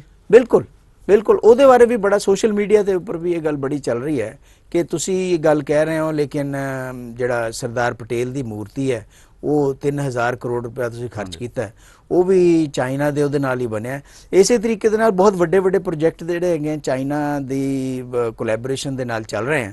ਮੈਂ ਜਿਹੜੀ ਗੱਲ ਕਹਿ ਰਿਹਾ ਸੀਗਾ ਕਿ ਜਿਸ ਵੇਲੇ ਤੁਸੀਂ ਮੈਨੂਫੈਕਚਰਰ ਤੋਂ ਟ੍ਰੇਡਰ ਬਣ ਗਏ, ਟ੍ਰੇਡਰ ਤੋਂ ਮੈਨੂਫੈਕਚਰਰ ਬਣਨ ਨੂੰ ਵੀ 20 ਸਾਲ ਲੱਗਣਗੇ ਦੁਬਾਰਾ, ਯਾਨੀ ਕਿ ਉਸੇ ਇੰਡਸਟਰੀ ਨੂੰ ਦੁਬਾਰਾ ਖੜਾ ਕਰਨ ਨੂੰ ਤੁਸੀਂ ਇਹ ਦੇਖਣਾ ਪਊਗਾ ਕਿਹੜੇ ਕਿਹੜੇ ਸੈਕਟਰ ਦੇ ਵਿੱਚ ਅਸੀਂ ਚਾਈਨਾ ਨੂੰ ਬਾਹਰ ਕੱਢਣਾ, ਕਿਹੜੀ ਕਿਹੜੀ ਇੰਡਸਟਰੀ ਨੂੰ ਰਿਵਾਈਵ ਕਰਨਾ ਹੈ ਔਰ ਜਿਹੜਾ ਮੈਨੂਫੈਕਚਰ ਟ੍ਰੇਡਰ ਬਣ ਚੁੱਕਿਆ ਔਰ ਟ੍ਰੇਡਰ ਤੋਂ ਮੈਨੂਫੈਕਚਰ ਦੁਬਾਰਾ ਕਿਵੇਂ ਬਣੇਗਾ, ਅਗਰ ਉਹ ਮੈਨੂਫੈਕਚਰਿੰਗ ਸ਼ੁਰੂ ਕਰੇਗਾ ਤਾਂ ਉਹਦੇ ਵਿੱਚ ਕੀ ਕੀ ਪ੍ਰੋਬਲਮਸ ਆਉਣਗੀਆਂ, ਕਿਸ ਤਰੀਕੇ ਦੇ ਨਾਲ ਜਿਹੜਾ ਹੈਗਾ ਅਸੀਂ ਇੰਡਸਟਰੀ ਦਾ ਸਟਰਕਚਰ ਜਿਹੜਾ ਹੈਗਾ ਦੁਬਾਰਾ ਖੜਾ ਕਰਾਂਗੇ। ਬਹੁਤ ਵੱਡੇ ਵੱਡੇ ਇਸ਼ੂਜ਼ ਹੈ, ਸਿਰਫ ਇੰਟਰਨੈਸ਼ਨਲ ਰਿਲੇਸ਼ਨਸ ਜਿਹੜੇ ਹੈਗੇ ਆ ਉਹ ਇੱਕ ਨੀ ਜਰਕ ਰਿਐਕਸ਼ਨ ਨਾਲ ਨਹੀਂ ਚੱਲਦੇ ਹੁੰਦੇ, ਉਹ ਇੱਕ ਬੜੀ ਸੋਚੀ ਸਮਝੀ ਤਰੀਕੇ ਦੇ ਨਾਲ ਚੱਲਦੇ ਹੁੰਦੇ ਆ।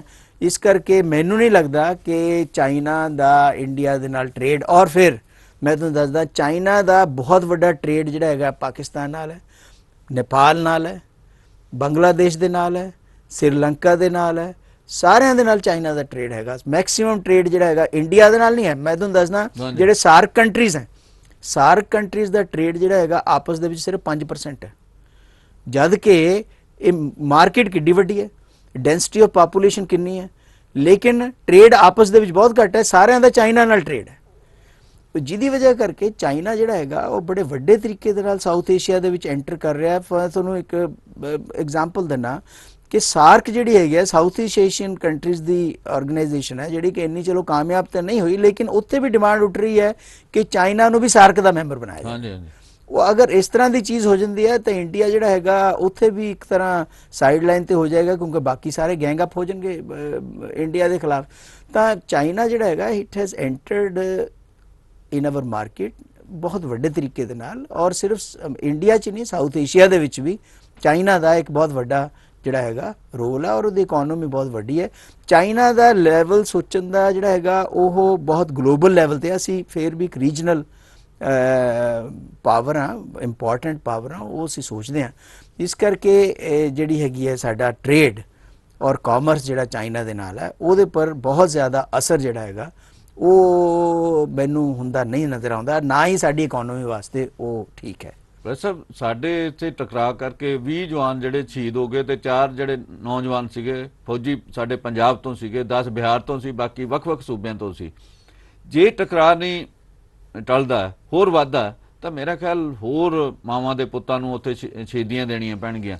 ਇਹਦੇ ਵਿੱਚ ਹੀ ਜਿਹੜਾ ਬਰਤਾਨੀਆ ਦੇ ਪ੍ਰਧਾਨ ਮੰਤਰੀ ਦਾ ਵੀ ਬਿਆਨ ਆਇਆ, ਉਹਨਾਂ ਨੇ ਵੀ ਦੋਨਾਂ ਦੇਸ਼ਾਂ ਨੂੰ ਅਪੀਲ ਕੀਤੀ ਵੀ ਟਕਰਾਓ ਤੋਂ ਟਲਣਾ ਚਾਹੀਦਾ, ਦੋਨਾਂ ਦੇਸ਼ਾਂ ਨੂੰ ਗੱਲਬਾਤ ਕਰਨੀ ਚਾਹੀਦੀ ਹੈ। ਲੱਗਦਾ ਤੈਨੂੰ ਵੀ ਕੋਈ ਗੱਲਬਾਤ ਹੋਏਗੀ ਜਾਂ ਇਹ ਟਕਰਾਓ ਟਲੇਗਾ? ਦੇਖੋ ਇਦਾਂ ਹੈ ਕਿ ਟਕਰਾਓ ਜਿਹੜਾ ਹੈਗਾ, ਵਾਰ ਤਾਂ ਨਹੀਂ ਹੋਏਗੀ, ਚਾਈਨਾ ਵਾਰ ਨਹੀਂ ਕਰੇਗਾ, ਲੇਕਿਨ ਚਾਈਨਾ ਪ੍ਰੈਸ਼ਰ ਬਿਲਡ ਕਰੇਗਾ, ਔਰ ਬਿਲਡ ਕੀਤਾ ਹੋਇਆ ਉਹਨੇ। ਉਹਦੀ 2-3 ਵਜ੍ਹਾ ਹੈਗੀਆਂ। ਇੱਕ ਤਾਂ ਚਾਈਨਾ ਉਹ ਏਰੀਆ ਲੈਣਾ ਚਾਹੁੰਦਾ ਹੈ ਜਿਹੜਾ ਏਰੀਆ ਚਾਈਨਾ ਸੋਚਦਾ ਹੈ ਕਿ ਸਾਡੇ ਵਾਸਤੇ ਸਟ੍ਰੈਟੇਜਿਕਲੀ ਇੰਪੋਰਟੈਂਟ ਹੈ, ਔਰ ਹੁਣ ਤੱਕ ਉਹ ਸਾਡੇ ਕੋਲ ਸੀਗਾ। ਹੁਣ ਇੰਡੀਆ ਜਿਹੜਾ ਹੈਗਾ ਉਹ ਨੈਗੋਸ਼ੀਏਸ਼ਨ ਦੇ ਨਾਲ ਉਸ ਚੀਜ਼ ਨੂੰ ਸੁਲਝਾਉਂਦਾ ਹੈ, ਜਾਂ ਮਿਲੀਟੈਰੀਲੀ ਜਿਹੜਾ ਹੈਗਾ ਅਗਰ ਨਾ ਹੋਵੇ ਤਾਂ ਬਹੁਤ ਅੱਛੀ ਗੱਲ ਹੈ। ਦੂਸਰੀ ਗੱਲ ਇਹ ਹੈਗੀ ਹੈ ਕਿ ਇੰਡੀਆ ਦਾ ਰੋਲ WHO ਦੇ ਵਿੱਚ, ਵਰਲਡ ਹੈਲਥ ਆਰਗੇਨਾਈਜੇਸ਼ਨ ਦੇ ਵਿੱਚ ਰੀਸੈਂਟ ਡੇਜ਼ ਦੇ ਵਿੱਚ ਕਾਫੀ ਵਧਿਆ ਹੈ। ਸਾਡੇ ਕੋਲ ਜਿਹੜੀ ਹੈਗੀ ਉੱਥੇ ਦੀ ਪ੍ਰੈਜ਼ੀਡੈਂਟਸ਼ਿਪ ਆਈ ਹੈ ਵਗੈਰਾ। ਤਾਂ ਚਾਈਨਾ ਜਿਹੜਾ ਹੈਗਾ ਉੱਥੇ ਚਾਈਨਾ ਦੇ ਖਿਲਾਫ ਇਨਕੁਆਇਰੀਆਂ ਚੱਲ ਰਹੀਆਂ ਕਿ ਜਿਹੜਾ COVID-19 ਹੈ ਉਹਦੇ ਆંકੜੇ ਉਹਨਾਂ ਨੇ ਲੁਕੋ ਕੇ ਰੱਖੇ, ਸ਼ੁਰੂ ਦੇ ਵਿੱਚ ਦੱਸਿਆ ਨਹੀਂ ਵਗੈਰਾ ਵਗੈਰਾ। ਤੇ ਚਾਈਨਾ ਇਹ ਪ੍ਰੈਸ਼ਰ ਵੀ ਇੱਕ ਬਿਲਡ ਕਰੇਗਾ ਨੈਗੋਸ਼ੀਏਸ਼ਨ ਟੇਬਲ ਤੇ, ਜਾਂ ਇੱਕ ਡੈਟਰੈਂਟ ਉਹ ਕਰੇਗਾ ਕਿ ਇੰਡੀਆ ਜਿਹੜਾ ਹੈਗਾ ਬਹੁਤ ਜ਼ਿਆਦਾ ਓਪਨਲੀ ਸਾਡੇ ਅਗੇਂਸਟ WHO ਦੇ ਵਿੱਚ ਨਾ ਜਾਵੇ। ਇਹ ਵੀ ਹੋ ਸਕਦਾ। ਦੂਸਰੀ ਗੱਲ ਇਹ ਹੈਗੀ ਹੈ ਕਿ ਇੰਡੀਆ ਦੀ ਜਿਹੜੀ ਫੋਰਨ ਪਾਲਿਸੀ ਹੈ ਪਿਛਲੇ ਕੁਝ ਸਾਲਾਂ ਤੋਂ ਆਪਾਂ ਦੇਖ ਰਹੇ ਹਾਂ, ਪਿਛਲੇ 10-15 ਸਾਲਾਂ ਤੋਂ 20 ਸਾਲਾਂ ਤੋਂ, ਉਹ ਕਾਫੀ ਜ਼ਿਆਦਾ ਪ੍ਰੋ ਅਮਰੀਕਾ ਟਿਲਟ ਹੁੰਦੀ ਚਲੀ ਗਈ ਹੈ। ਔਰ ਜਿਹਦੀ ਵਜ੍ਹਾ ਕਰਕੇ ਕੋਲਡ ਵਾਰ ਖਤਮ ਹੋਣ ਤੋਂ ਬਾਅਦ ਜਿਸ ਵੇਲੇ ਆਪਣੀ ਫੋਰਨ ਪਾਲਿਸੀ ਦੇ ਅਸੀਂ ਰੀਪੋਜੀਸ਼ਨਿੰਗ ਕੀਤੀ, ਅਸੀਂ ਬਹੁਤ ਜ਼ਿਆਦਾ ਨੇੜੇ ਜਿਹੜੇ ਹੈਗੇ ਅਮਰੀਕਾ ਦੇ ਚਲੇ ਗਏ। ਉਹ ਵੀ ਚਾਈਨਾ ਨੂੰ ਪਸੰਦ ਨਹੀਂ ਹੈ ਕਿ ਇੰਡੀਆ ਜਿਹੜਾ ਹੈਗਾ ਉਹ ਇੰਨਾ ਜ਼ਿਆਦਾ ਵੈਸਟਰਨ ਬਲੌਕ ਦੇ ਜਾਂ ਅਮਰੀਕਾ ਦੇ ਨੇੜੇ ਚਲਾ ਜਾਵੇ। ਔਰ ਸਟ੍ਰੈਟਜੀਕਲੀ ਸਿਰਫ ਇੰਡੀਆ ਇੱਥੇ ਹੀ ਨਹੀਂ, ਸਾਡੀ ਉਹਦੇ ਵਿੱਚ ਹੀ ਨਹੀਂ, ਬਾਉਂਡਰੀ ਦੇ ਵਿੱਚ ਨਹੀਂ, ਬਲਕਿ ਸਾਊਥ ਚਾਈਨਾ ਸੀ ਦੇ ਵਿੱਚ, ਤਾਈਵਾਨ ਦੇ ਵਿੱਚ ਜਾਂ ਹਾਂਗਕਾਂਗ ਦੇ ਵਿੱਚ, ਉਹ ਸਾਰੀ ਜਗ੍ਹਾ ਦੇ ਉੱਪਰ ਅਸੀਂ ਵੱਧ ਚੜ ਕੇ ਆਪਣਾ ਵੈਸਟਰਨ ਐਲਾਈ ਬਣ ਕੇ ਕੋਈ ਰੋਲ ਨਾ ਪਲੇ ਕਰ ਸਕੀਏ। ਇਸ ਕਰਕੇ ਵੀ ਚਾਈਨਾ ਇਹ ਚਾਹੇਗਾ ਕਿ ਪ੍ਰੈਸ਼ਰ ਜਿਹੜਾ ਹੈਗਾ ਬਿਲਡ ਕਰਕੇ ਰੱਖਿਆ ਜਾਵੇ ਇੰਡੀਆ ਦੇ ਉੱਪਰ, ਔਰ ਇੰਡੀਆ ਜਿਹੜਾ ਹੈਗਾ ਕਿਸ ਤਰੀਕੇ ਦੇ ਨਾਲ ਇਹਨੂੰ ਹੈਂਡਲ ਕਰ ਲੈ ਆਉਣ ਵਾਲੇ ਦਿਨਾਂ ਦੇ ਵਿੱਚ, ਜਾਂ ਜਿਹੜੀਆਂ ਨੈਗੋਸ਼ੀਏਸ਼ਨ ਚੱਲ ਰਹੀਆਂ ਇਹ ਆਉਣ ਵਾਲੇ ਦਿਨਾਂ ਦੇ ਵਿੱਚ ਪਤਾ ਲੱਗ ਜਾਏਗਾ। ਲੇਕਿਨ ਬਹੁਤ ਮੁਸ਼ਕਿਲ ਹੈ ਜਾਂ ਇੰਨਾ ਆਸਾਨ ਨਹੀਂ ਹੈ ਚਾਈਨਾ ਨੂੰ ਉਸ ਪੋਜੀਸ਼ਨ ਤੋਂ ਪਿੱਛੇ ਹਟਾਉਣਾ ਜਿਸ ਪੋਜੀਸ਼ਨ ਦੇ ਉੱਪਰ ਚਾਈਨਾ ਨੇ ਆਲਰੇਡੀ ਆਪਣੀ ਪਕੜ ਬਣਾ ਲਈ ਹੈ। ਇਸ ਦਾ ਮਤਲਬ ਟਕਰਾਅ ਦੇ ਚਾਂਸ ਤਾਂ ਵੱਧਦੇ ਰਹਿਣਗੇ। ਜੇ ਜੰਗ ਨਹੀਂ ਵੀ ਹੁੰਦੀ ਤਾਂ ਜਿਹੜੇ ਪਿਛਲੇ ਦਿਨੀ ਜੋ ਕੁਝ ਹੋਇਆ ਭਵਿੱਖ ਦੇ ਵਿੱਚ ਵੀ ਹੋਣ ਦੀ ਪੋਸੀਬਿਲਿਟੀ ਹੈ। ਇੰਡੀਆ ਨੇ ਵੀ ਥੋੜਾ ਬਿਲਡਅਪ ਸ਼ੁਰੂ ਕਰ ਦਿੱਤਾ ਹੈ, ਸ਼੍ਰੀਨਗਰ ਦੇ ਵਿੱਚ ਵੀ ਤੇ ਲਦਾਖ ਦੇ ਵਿੱਚ ਵੀ, ਹੋਰ ਥਾਵਾਂ ਦੇ ਉੱਪਰ ਵੀ ਜਿੱਥੇ ਕਿ ਭਾਰਤ ਨੂੰ ਲੱਗਦਾ ਕਿ ਇੱਥੇ ਅਸੀਂ ਆਪਣੇ ਡਿਫੈਂਸ ਦੇ ਵਿੱਚ ਕੁਝ ਗੱਲਾਂ ਕਰ ਸਕਦੇ ਹਾਂ, ਉਹ ਕਦਮ ਚੁੱਕੇ ਹੈ।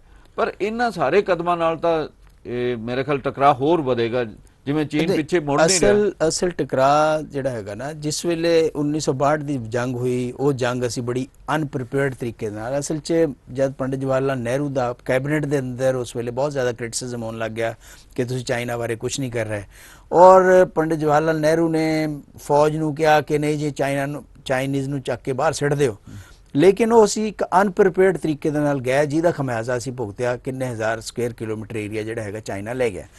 ਉਸ ਤੋਂ ਬਾਅਦ ਵੀ ਸਾਡੀ ਜਾਂ ਤਾਂ ਇਹ ਸਮਝ ਲਓ ਭੁੱਲ ਕਹਿ ਲਓ, ਜਾਂ ਸਾਡੀ ਇਕਨੋਮਿਕ ਪੋਜੀਸ਼ਨ ਕਹਿ ਲਓ, ਜਾਂ ਸਾਡੀ ਸਟ੍ਰੈਟੇਜਿਕ ਲੈਕ ਆਫ ਸਟ੍ਰੈਟਜੀ ਕਹਿ ਲਓ, ਅਸੀਂ ਚਾਈਨਾ ਦਾ ਜਿਹੜਾ ਬਾਰਡਰ ਸੀਗਾ ਉਹਦੇ ਨੇੜੇ ਕੋਈ ਇਨਫਰਾਸਟ੍ਰਕਚਰ ਡਿਵੈਲਪ ਨਹੀਂ ਕੀਤਾ, ਕੋਈ ਰੋਡਸ ਨਹੀਂ ਬਣਾਈਆਂ, ਕੋਈ ਕੁਛ ਨਹੀਂ ਕੀਤਾ। ਹੁਣ ਅਸੀਂ ਇਹ ਸ਼ੁਰੂ ਕੀਤਾ ਪਿਛਲੇ 10-15 ਸਾਲ ਤੋਂ। ਉਹ ਜਿਸ ਵੇਲੇ ਬਣਨ ਲੱਗ ਗਈਆਂ, ਰੋਡਸ ਬਣਨ ਲੱਗ ਗਈਆਂ ਔਰ ਇਨਫਰਾਸਟ੍ਰਕਚਰ ਡਿਵੈਲਪ ਹੋਇਆ, ਚਾਈਨੀਜ਼ ਨੇ ਕਿਹਾ ਵੀ ਅੱਗੇ ਕਿਉਂ ਵਧ ਰਹੇ हैं, ਇਹ ਕਿਉਂ ਇਹ ਸਾਰਾ ਕੁਝ ਕਰ ਰਹੇ हैं। ਉਹ ਵੀ ਇੱਕ ਵਜ੍ਹਾ ਹੈਗੀ ਹੈ ਜਿਹਦੀ ਵਜ੍ਹਾ ਕਰਕੇ ਚਾਈਨਾ ਸਾਨੂੰ ਡੈਟਰ ਕਰਨਾ ਚਾਹੁੰਦਾ ਹੈ ਕਿ ਇਹ ਚੀਜ਼ਾਂ ਨਾ ਕਰਨ, ਚਾਹੇ ਢੋਕਲਮ ਦਾ ਹੋਵੇ, ਚਾਹੇ ਅਰੁਣਾਚਲ ਦੇ ਵਿੱਚ ਹੋਵੇ, ਚਾਹੇ ਉੱਤਰਾਖੰਡ ਦੇ ਵਿੱਚ ਹੋਵੇ, ਚਾਹੇ ਉਹ ਹਿਮਾਚਲ ਦੇ ਵਿੱਚ ਹੋਵੇ, ਚਾਹੇ ਉਹ ਲੱਦਾਖ ਦੇ ਵਿੱਚ ਹੋਵੇ। ਚਾਈਨਾ ਨੇ ਆਪਣੀਆਂ ਰੋਡਸ, ਆਪਣੀਆਂ ਬ੍ਰਿਜਸ, ਉਹ ਸਾਰੀਆਂ ਫਾਰਵਰਡ ਏਰੀਆਜ਼ ਦੇ ਵਿੱਚ ਬਿਲਡ ਕਰਨਾ ਸ਼ੁਰੂ ਕੀਤੇ ਹੈ। ਚਾਈਨਾ ਨਹੀਂ ਚਾਹੁੰਦਾ ਕਿ ਇਹ ਚੀਜ਼ਾਂ ਜਿਹੜੀਆਂ ਹੋਣ। ਹਾਲਾਂਕਿ ਉਹਨਾਂ ਨੇ 1949 ਤੇ ਬਾਅਦ ਹੀ, ਜਿਸ ਵੇਲੇ ਲੱਦਾਖ ਇਹ ਜਿਹੜਾ ਹੈਗਾ ਲਹਾਸਾ ਵਗੈਰਾ, ਤਿੱਬਤ ਸਾਰਾ ਕਬਜ਼ੇ 'ਚ ਲੈ ਲਿਆ 1959-60 ਤੋਂ ਬਾਅਦ, ਉਸ ਵੇਲੇ ਤੋਂ ਹੀ ਸ਼ੁਰੂ ਕਰਤਾ ਸੀਗਾ ਬਿਲਡ ਕਰਨਾ। ਉਹਨਾਂ ਨੇ ਬਹੁਤ ਵੱਡੇ ਵੱਡੇ ਹਾਈਵੇਜ਼ ਬਣਾ ਲਏ, ਤਿੱਬਤ ਨੂੰ ਮੇਨਲੈਂਡ ਦੇ ਨਾਲ ਜੋੜ ਦਿੱਤਾ। ਇਹ ਸਾਰਾ ਕੁਝ ਕੀਤਾ ਜਦ ਅਸੀਂ ਸ਼ੁਰੂ ਕੀਤਾ, ਦੇ ਆਰ ਆਬਜੈਕਟਿੰਗ ਟੂ ਦੈਟ। ਇਹ ਵੀ ਇੱਕ ਵਜ੍ਹਾ ਹੈਗੀ ਹੈ ਜਿਹਦੀ ਵਜ੍ਹਾ ਕਰਕੇ ਸਾਡੀ ਜਿਹੜੀ ਹੈਗੀ ਹੈ ਕਨਫਰੰਟੇਸ਼ਨ ਵਧੀ ਹੈ ਚਾਈਨਾ ਦੇ ਨਾਲ। ਇੱਕ ਗੱਲ ਦੇਖਣ ਚ ਆਈ ਹੈ ਵੀ ਜਦੋਂ ਪਾਕਿਸਤਾਨ ਨਾਲ ਸਾਡਾ ਟਕਰਾਅ ਸੀ ਤਾਂ ਪ੍ਰਧਾਨ ਮੰਤਰੀ ਨੇ ਵੱਖ-ਵੱਖ ਦੇਸ਼ਾਂ ਦੇ ਜਿਹੜੇ ਸਾਡੇ ਭਾਰਤੀ ਰਾਜਦੂਤ ਸੀ ਉਹਨਾਂ ਨਾਲ ਗੱਲਬਾਤ ਕੀਤੀ, ਉਹਨਾਂ ਨੂੰ ਦੱਸਿਆ ਵੀ ਕੀ ਅਸੀਂ ਕਰ ਰਹੇ ਹਾਂ ਜਾਂ ਸਾਡੇ ਤੇ ਕੀ ਪ੍ਰੈਸ਼ਰ ਹੈ। ਪਰ ਚੀਨ ਦੇ ਮਾਮਲੇ ਦੇ ਉੱਪਰ ਇਹੋ ਜੀ ਕੋਈ ਗੱਲ ਦੇਖਣ ਨੂੰ ਮਿਲਦੀ ਨਹੀਂ ਕਿ ਵੀ ਅਸੀਂ ਆਪਣੇ ਜਿਹੜੇ ਰਾਜਦੂਤ ਆ ਉਹਨਾਂ ਨੂੰ ਕਿਹਾ ਹੋਵੇ ਵੀ ਆਹ ਗੱਲ ਜਿਹੜੀ ਆ ਇਹ ਪ੍ਰਚਾਰੀ ਜਾਵੇ, ਪੂਰੇ ਦੁਨੀਆ ਨੂੰ ਦੱਸੀ ਜਾਵੇ, ਜਾਂ ਦੁਨੀਆ ਤੋਂ ਹਮਾਇਤ ਜਿਹੜੀ ਆ ਉਹ ਜਟਾਈ ਜਾਵੇ। ਇਹਦੇ ਬਾਰੇ ਤੁਹਾਡਾ ਕਹਿਣਾ? ਦੇਖੋ ਇੱਦਾਂ ਹੈਗਾ, ਪਾਕਿਸਤਾਨ ਆਪਣੇ internal crisis, terrorism, weak leadership, ਇਹਨਾਂ ਸਾਰੀਆਂ ਇਕਨੋਮੀ, ਇਹਨਾਂ ਸਾਰੀਆਂ ਚੀਜ਼ਾਂ ਨਾਲ ਜੂਝ ਰਿਹਾ, ਨੰਬਰ 1। ਦੂਸਰੀ ਗੱਲ ਇਹ ਹੈ ਕਿ ਚਾਈਨਾ ਤੇ ਪਾਕਿਸਤਾਨ ਦੋ ਡਿਫਰੈਂਟ ਵਾਰ ਗੇਮਸ ਹੈ, ਕਿਉਂਕਿ ਪਾਕਿਸਤਾਨ ਸਾਡਾ 1/5 ਹੈ। ਪਾਕਿਸਤਾਨ ਸਾਡੀ ਕਿਸੇ ਵੀ ਪੈਰਿਟੀ ਨਹੀਂ ਹੈ, ਜਿੱਥੇ ਤੱਕ ਇਕਨੋਮੀ ਦਾ ਲੈ ਲਓ ਜਾਂ ਸਿਰਫ ਜਾਂ ਜਿਹੜੀ ਹੈਗੀ ਮਿਲਟਰੀ ਸਟਰੈਂਥ ਦਾ ਲੈ ਲਓ। ਪਾਕਿਸਤਾਨ ਕਿਤੇ ਵੀ ਸਟੈਂਡ ਨਹੀਂ ਕਰਦਾ। ਸਿਰਫ ਇਹੀ ਹੈ ਕਿ ਪਾਕਿਸਤਾਨ ਇੱਕ ਨਿਊਕਲੀਅਰ ਪਾਵਰ ਹੈ, ਔਰ ਉਹਨੇ ਵੀ ਨਿਊਕਲੀਅਰ ਪਾਵਰ ਇਸ ਕਰਕੇ ਬਣਿਆ ਹੈ ਕਿ ਇੱਕ ਡੈਟਰੈਂਸ ਕ੍ਰੀਏਟ ਕੀਤੀ ਜਾਵੇ। ਉਹਨੂੰ ਪਤਾ ਹੈ ਕਿ ਕਨਵੈਨਸ਼ਨਲ ਵਾਰਫੇਅਰ ਦੇ ਵਿੱਚ ਅਸੀਂ ਇੰਡੀਆ ਦਾ ਮੁਕਾਬਲਾ ਨਹੀਂ ਕਰ ਸਕਦੇ। ਔਰ ਜਿਸ ਵੇਲੇ ਵੀ ਔਰ ਚਾਈਨਾ ਦੇ ਨਾਲ ਸਾਡੀ ਜਿਹੜੀ ਕਨਫਰੰਟੇਸ਼ਨ ਹੈ, ਉਹਦਾ ਇੱਕ ਪਹਿਲੂ ਹੈਗੀ ਸਾਡੀ ਡੋਮੈਸਟਿਕ ਪੋਲਿਟਿਕਸ, ਕਿ ਅਗਰ ਚਾਈਨਾ ਨੂੰ, ਅਗਰ ਪਾਕਿਸਤਾਨ ਨੂੰ ਅਸੀਂ ਖਦੇੜਦੇ ਹਾਂ ਜਾਂ ਪਾਕਿਸਤਾਨ ਨੂੰ ਅਸੀਂ ਅੰਡਰਮਾਈਨ ਕਰਦੇ ਹਾਂ, ਬਾਲਾਕੋਟ ਸਟ੍ਰਾਈਕ ਕੀਤੀਆਂ ਜਾਂ ਵਗੈਰਾ, ਉਹਦੇ ਨਾਲ ਜਿਹੜੀ ਲੋਕਲ ਜਿਹੜੀ ਇੰਡੀਆ ਦੇ ਅੰਦਰ ਵੋਟ ਹੈ ਉਹਦੀ ਕੰਸੋਲੀਡੇਸ਼ਨ ਹੋਣੀ, ਔਰ ਉਹ ਵੋਟ ਜਿਹੜੀ ਹੈਗੀ ਹੈ ਉਹਨੂੰ ਸੱਤਾ ਦੇ ਵਿੱਚ ਕਨਵਰਟ ਕਰਨ ਦੇ ਵਿੱਚ ਮਦਦ ਲੈਣਾ, ਉਹ ਪਾਕਿਸਤਾਨ ਦੇ ਨਾਲ ਤਾਂ ਚੱਲ ਸਕਦਾ, ਲੇਕਿਨ ਚਾਈਨਾ ਦੇ ਨਾਲ ਇਹ ਨਹੀਂ ਚੱਲ ਸਕਦਾ। ਚਾਈਨਾ ਦੇ ਦੂਸਰੀ ਗੱਲ ਇਹ ਹੈਗਾ, ਚਾਈਨਾ ਇੱਕ ਬਹੁਤ ਵੱਡੀ ਤਾਕਤ ਹੈ ਔਰ ਚਾਈਨਾ ਦਾ ਆਪਣਾ ਡਿਪਲੋਮੈਟਿਕ ਸਰਕਲ ਬਹੁਤ ਵੱਡਾ ਹੈਗਾ। ਚਾਈਨਾ ਕੋਲ ਇਕਨੋਮਿਕ ਰਿਸੋਰਸਿਸ ਦੀ ਕਮੀ ਕੋਈ ਨਹੀਂ ਹੈ, ਜਿਹਦੀ ਵਜ੍ਹਾ ਕਰਕੇ ਪਾਕਿਸਤਾਨ ਦੇ ਨਾਲ ਜਿਹੜੀ ਡੀਲਿੰਗ ਹੈ ਉਹ ਇੱਕ ਡਿਫਰੈਂਟ ਤਰੀਕੇ ਦੇ ਨਾਲ ਹੁੰਦੀ ਹੈ, ਇੰਡੀਆ ਨਾਲ ਡੀਲਿੰਗ ਡਿਫਰੈਂਟ ਤਰੀਕੇ ਨਾਲ। ਮੈਂ ਇੱਕ ਐਗਜ਼ਾਮਪਲ ਦਿੰਦਾ ਤੁਹਾਨੂੰ ਕਿ ਆਪਾਂ ਬਾਰ-ਬਾਰ ਇਹ ਕਹਿੰਦੇ ਆ ਕਿ ਪਾਕਿਸਤਾਨ ਆਕੂਪਾਈਡ ਕਸ਼ਮੀਰ ਜਿਹੜਾ ਹੈਗਾ ਉਹ ਅਸੀਂ ਛੁਡਾਉਣਾ ਹੈ, ਲੇਕਿਨ ਅਸੀਂ ਕਦੇ ਵੀ ਜਾਂ ਬਹੁਤ ਘੱਟ ਇਹ ਗੱਲ ਕਹਿੰਦੇ ਆ ਕਿ ਚਾਈਨਾ ਆਕੂਪਾਈਡ ਕਸ਼ਮੀਰ ਵੀ ਛੁਡਾਉਣਾ। ਇਹ ਗੱਲ ਆਪਾਂ ਜਿਹੜੀ ਹੈਗੀ ਬਹੁਤ ਘੱਟ ਕਹਿੰਦੇ ਆ। POK ਦੇ ਬਾਰੇ ਗੱਲ ਕਰਦੇ ਆ, COK ਦੇ ਬਾਰੇ ਗੱਲ ਹੀ ਨਹੀਂ ਕਰਦੇ। ਜਾਂ ਆਪਾਂ ਸਟ੍ਰਾਈਕਸ ਦੀ ਗੱਲ ਕੀਤੀ, ਸਰਜੀਕਲ ਸਟ੍ਰਾਈਕ ਦੀ, ਕਿ ਚਾਈਨਾ ਪਾਕਿਸਤਾਨ ਦੇ ਖਿਲਾਫ ਕੀਤੀ। ਅਗਰ ਪਾਕਿਸਤਾਨ ਦੇ ਖਿਲਾਫ ਸਰਜੀਕਲ ਸਟ੍ਰਾਈਕ ਕੀਤੀ ਹੈ ਪੁਲਵਾਮਾ ਦੀ ਵਜ੍ਹਾ ਕਰਕੇ, ਹੁਣ 20 ਬੰਦੇ ਸਾਡੇ ਸ਼ਹੀਦ ਹੋਏ ਆ, ਅਸੀਂ ਕਿਹਾ ਸੀ ਸਰਜੀਕਲ ਸਟ੍ਰਾਈਕ ਕਰ ਰਹੇ ਹਾਂ। ਇਹ ਡਿਪਲੋਮੇਸੀ ਦੋਨਾਂ ਕੰਟਰੀਜ਼ ਦੇ ਨਾਲ ਬਿਲਕੁਲ ਡਿਫਰੈਂਟ ਤਰੀਕੇ ਦੇ ਨਾਲ ਚੱਲਦੀ ਹੈ। ਇੱਥੇ ਜੀ ਲਵਾਂਗੇ ਛੋਟੀ ਜੀ ਬ੍ਰੇਕ ਤੋਂ ਬਾਅਦ ਫਿਰ ਮਿਲਦੇ ਹਾਂ। ਕੈਲੀਫੋਰਨੀਆ ਤੋਂ ਸਾਊਥ ਈਸਟਰਨ ਤੱਕ, Georgia, Florida, Alabama, Mississippi, Louisiana, Texas ਸੂਬੇ ਤੱਕ ਸੁਰੱਖਿਅਤ ਪ੍ਰੋਡਿਊਸ ਨੂੰ ਰੀਫਰ ਸਰਵਿਸ ਰਾਹੀਂ ਸਹੀ ਸਮੇਂ ਪਹੁੰਚਾਉਣ ਵਾਲੀ ਪੰਜਾਬੀਆਂ ਦੀ ਮਾਣਮੱਤੀ company Prime Link Express, head office 825 Navy Drive, Stockton, California 95206. For more information, call Gurmeet Malli. New Jersey ਦੇ ਕੋਲ ਰਾਊਟ 19 ਅਤੇ ਹੋਰ ਲੋਕੇਸ਼ਨ ਤੇ ਟਰੱਕ ਡਰਾਈਵਰ ਵੀਰਾਂ ਲਈ ਸਸਤਾ ਡੀਜ਼ਲ ਅਤੇ ਨਾਨ ਕੰਪੈਰੀਟਿਵਲੀ ਗੈਸ ਪ੍ਰਾਈਸ ਵਾਸਤੇ ਹਮੇਸ਼ਾ ਯਾਦ ਰੱਖੋ ਫਿਊਲ 1 ਸਾਡਾ 690 RT1 ਨਾਰਥ ਐਡੀਸ਼ਨ ਅਤੇ ਵੱਡਾ ਕਰਾਊਨ ਡੀਪੂ, ਜਿੱਥੇ ਟਰੱਕ ਸਰਵਿਸ ਅਤੇ ਟਾਇਰ ਸਰਵਿਸ ਵਾਜਿਬ ਰੇਟਾਂ ਤੇ ਕੀਤੀ ਜਾਂਦੀ ਹੈ। ਡੀਜ਼ਲ ਨਾਲ ਸਕੇਲ ਸੁਵਿਧਾ ਵੀ ਹੈ ਉਪਲਬਧ। ਵਧੇਰੇ ਜਾਣਕਾਰੀ ਲਈ ਸੰਪਰਕ ਕਰੋ 7325724411। ਜੇਕਰ ਤੁਸੀਂ ਆਪਣੇ ਸੁਪਨਿਆਂ ਦੇ ਘਰ ਦੀ ਤਲਾਸ਼ ਵਿੱਚ ਹੋ ਤਾਂ ਹੁਣ ਤੁਹਾਨੂੰ ਘਬਰਾਉਣ ਦੀ ਬਿਲਕੁਲ ਲੋੜ ਨਹੀਂ। ਅਸੀਂ ਤੁਹਾਨੂੰ ਨਿਊਯਾਰਕ ਵਿੱਚ ਵਾਜਿਬ ਰੇਟ ਤੇ ਸਾਫ਼ ਸੁਥਰਾ ਘਰ ਬਣਾ ਕੇ ਅਤੇ ਰੈਨੋਵੇਟ ਕਰਕੇ ਦੇਵਾਂਗੇ। ਜੀ ਹਾਂ, ਸਾਡੇ ਕੋਲ ਨਿਊਯਾਰਕ ਵਿੱਚ ਕਈ ਘਰ ਬਿਲਕੁਲ ਤਿਆਰ ਪਏ ਨੇ। ਫਿਰ ਦੇਰ ਕਿਸ ਗੱਲ ਦੀ? ਕਾਲ ਕਰਨ ਲਈ ਡਾਇਲ ਕਰੋ 9172250888 ਤੇ। ਅਸ਼ੋਕ ਮਾਹੀ ਜੀ ਤੁਹਾਡੇ ਲਈ ਆਪਣੇ ਘਰ ਦੇ ਸੁਪਨੇ ਨੂੰ ਪੂਰਾ ਕਰਨ ਵਿੱਚ ਤੁਹਾਡੀ ਮਦਦ ਕਰਨਗੇ। ਪੰਜਾਬੀਆਂ ਦਾ ਆਪਣਾ ਬਾਜ਼ਾਰ ਹੈ। ਇੱਥੇ ਫਰੈਸ਼ ਸਬਜ਼ੀਆਂ, ਫਰੈਸ਼ ਫਰੂਟ, ਵਧੀਆਂ ਦਾਲਾਂ, ਇੱਕੋ ਛੱਤ ਹੇਠਾਂ ਘਰ ਦੀ ਜ਼ਰੂਰਤ ਦਾ ਹਰ ਸਮਾਨ ਖਰੀਦਣ ਲਈ ਜ਼ਰੂਰ ਆਓ। ਕੰਪਨੀ ਆਪਣੇ ਗ੍ਰਾਹਕਾਂ ਲਈ ਸਮੇਂ-ਸਮੇਂ ਤੇ ਬੈਸਟ ਡੀਲ ਵੀ ਦਿੰਦੀ ਹੈ। ਵਧੇਰੀ ਜਾਣਕਾਰੀ ਲਈ ਸੰਪਰਕ ਕਰੋ ਆਪਣਾ ਬਾਜ਼ਾਰ 2975 JFK ਬੁਲੇਵਾਰਡ, ਜਰਸੀ ਸਿਟੀ 07306 ਅਤੇ 2631 street road, Bensalem, Pennsylvania 19020। P&J Fuel Wholesaler of gasoline and diesel. We offer retail and wholesale, branded and unbranded fuel, serving New Jersey, New York, Pennsylvania, and Texas. Our services include station rebranding for many major gasoline brands at the most competitive prices. Our portfolio includes Exxon, Mobil, Shell, BP, and many more. To grow your business with us, please call 908-720-3032. P&J Fuel, fuel to take you further. ਮੇਰੇ ਦਰਸ਼ਕੋ, ਇਸ programme ਦੇ last segment ਦੇ ਵਿੱਚ ਤੁਹਾਡਾ ਫੇਰ welcome ਹੈ ਤੇ ਅਸੀਂ ਪ੍ਰੈਸ ਮੁਹੰਮਦ ਖਾਲਿਦ ਨਾਲ ਚੀਨ ਦੇ ਮੁੱਦੇ ਦੇ ਉੱਪਰ ਗੱਲ ਕਰ ਰਹੇ ਹਾਂ ਤੇ ਹੁਣ ਅਸੀਂ ਅਗਲੇ ਸੈਗਮੈਂਟ ਦੇ ਵਿੱਚ ਜਿਹੜਾ ਪੰਜਾਬ ਨਾਲ ਸੰਬੰਧਿਤ 2-3 ਮਾਮਲੇ ਉਹਨਾਂ ਦੇ ਉੱਪਰ ਗੱਲ ਕਰਨ ਦੀ ਯਤਨ ਕਰਾਂਗੇ। ਉਹਦੇ ਵਿੱਚ ਸਭ ਤੋਂ ਪਹਿਲਾਂ ਕਿ 2 ਦਿਨ ਪਹਿਲਾਂ ਹੀ ਪੰਜਾਬ ਦੇ ਵਿੱਚ ਸਰਬ ਪਾਰਟੀ ਮੀਟਿੰਗ ਹੋਈ ਹੈ। ਉਹ ਮੀਟਿੰਗ ਜਿਹੜੀ ਹੈ ਕੇਂਦਰ ਸਰਕਾਰ ਵੱਲੋਂ 3 ਆਰਡੀਨੈਂਸ ਜਿਹੜੇ ਆ ਉਹ ਕਿਸਾਨੀ ਨਾਲ ਸੰਬੰਧਿਤ ਮੁੱਦਿਆਂ ਦੇ ਉੱਪਰ ਜਾਰੀ ਕੀਤੇ ਗਏ ਸੀਗੇ, ਜਿਨ੍ਹਾਂ ਨੂੰ ਲੈ ਕੇ ਪੰਜਾਬ ਦੇ ਵਿੱਚ ਕਾਫੀ ਰਿਜੈਂਟਮੈਂਟ ਹੈ, ਇੱਕ ਗੁੱਸਾ ਹੈ। ਮਤਲਬ ਵੀ ਇਹ ਨਹੀਂ ਸੀ ਹੋਣੇ ਚਾਹੀਦੇ, ਜਿਹੜਾ ਉਹਨਾਂ ਦੇ ਉੱਪਰ ਹਮਲਾ ਮਤਲਬ ਇਹਨੂੰ ਮੰਨਿਆ ਜਾ ਰਿਹਾ। ਇਹਦੇ ਨਾਲ ਜਿਹੜੇ ਭਾਅ ਤੈਅ ਕਰਨ ਦੀ ਨੀਤੀ ਆ ਉਹਦੇ ਵੀ ਇਫੈਕਟ ਹੋਣ ਦੀ ਪੋਸੀਬਿਲਿਟੀ ਹੈ। ਇਹਦੇ ਨਾਲ ਜਿਹੜੇ ਹੋਰ ਪ੍ਰਭਾਵ ਪੈਣਗੇ ਪੰਜਾਬ ਦੀ ਕਿਸਾਨੀ ਦੇ ਉੱਪਰ, ਜਿਵੇਂ ਅੱਜ ਹੀ ਕਾਂਗਰਸ ਪਾਰਟੀ ਦੇ ਪੰਜਾਬ ਪ੍ਰਦੇਸ਼ ਕਾਂਗਰਸ ਪਾਰਟੀ ਦੇ ਪ੍ਰਧਾਨ ਸੁਨੀਲ ਜਾਖੜ ਨੇ ਕਿਹਾ ਵੀ ਪੰਜਾਬ ਦੇ ਕਿਸਾਨ ਇਹ ਤੋਂ ਬਾਅਦ ਮਜ਼ਦੂਰ ਬਣ ਜਾਣਗੇ, ਉਹ ਕਿਸਾਨ ਨਹੀਂ ਰਹਿਣਗੇ, ਇਹਦਾ ਇੰਪੈਕਟ ਪਏਗਾ। ਇਸ ਕਰਕੇ ਇਹਨਾਂ ਗੱਲਾਂ ਨੂੰ ਲੈ ਕੇ ਬੜੀ ਚਰਚਾ ਹੈ। ਪਰ ਜਿਹੜੀ ਸਰਬ ਪਾਰਟੀ ਮੀਟਿੰਗ ਹੋਈ ਆ ਉਹਦੇ ਵਿੱਚ ਪੰਜਾਬ ਦੇ ਮੁੱਖ ਮੰਤਰੀ ਨੇ ਅਪੀਲ ਕੀਤੀ ਕਿ ਸਾਨੂੰ ਸਾਰਿਆਂ ਨੂੰ ਇਕੱਠੇ ਕੇਂਦਰ ਸਰਕਾਰ ਕੋਲ ਆਪਣਾ ਕੇਸ ਪੇਸ਼ ਕਰਨਾ ਚਾਹੀਦਾ ਤੇ ਕੇਂਦਰ ਨੂੰ ਕਹਿਣਾ ਚਾਹੀਦਾ ਵੀ ਇਹ ਤਿੰਨੇ ਆਰਡੀਨੈਂਸਾਂ ਦੇ ਉੱਪਰ ਅਮਲ ਰੋਕਿਆ ਜਾਵੇ। ਪਰ ਉਹਦੇ ਵਿੱਚ ਜਿਹੜੀ ਮੀਟਿੰਗ ਦੇ ਵਿੱਚ ਜਿਹੜੀ ਬੀਜੇਪੀ ਸੀ ਉਹਨੇ ਹਮਾਇਤ ਕੀਤੀ ਇਸ ਗੱਲ ਦੀ ਕਿ ਆਰਡੀਨੈਂਸ ਠੀਕ ਨੇ, ਪਰ ਅਕਾਲੀ ਦਲ ਨੇ ਵਿੱਚ ਵਿਚਾਲੇ ਦਾ ਸਟੈਂਡ ਲਿਆ, ਜਿਹੜਾ ਕਿ ਕਹਿੰਦਾ ਵੀ ਅਸੀਂ ਕਿਸਾਨੀ ਦੇ ਨਾਂ ਦੇ ਉੱਪਰ ਕੋਈ ਵੀ ਕੁਰਬਾਨੀ ਕਰਨ ਲਈ ਤਿਆਰ ਹਾਂ। ਪਰ ਕੁਰਬਾਨੀ ਦਾ ਮਾਮਲਾ ਜਿਹੜਾ ਉਹ ਇੱਕ ਪਾਸੇ, ਦੂਜੇ ਪਾਸੇ ਉਹਨਾਂ ਇਹ ਕਿਹਾ ਵੀ ਇਹਦੇ ਉੱਪਰ ਸਪਸ਼ਟੀਕਰਨ ਮੰਗਿਆ ਜਾਣਾ ਚਾਹੀਦਾ, ਅਸੀਂ ਜਿਹੜਾ ਵਫਦ ਜਾਏਗਾ ਉਹਦਾ ਹਿੱਸਾ ਨਹੀਂ ਬਣਾਂਗੇ। ਅੱਜ ਵੀ ਸੁਖਬੀਰ ਬਾਦਲ ਹੋਣਾ ਦਾ ਬਿਆਨ ਹੈ।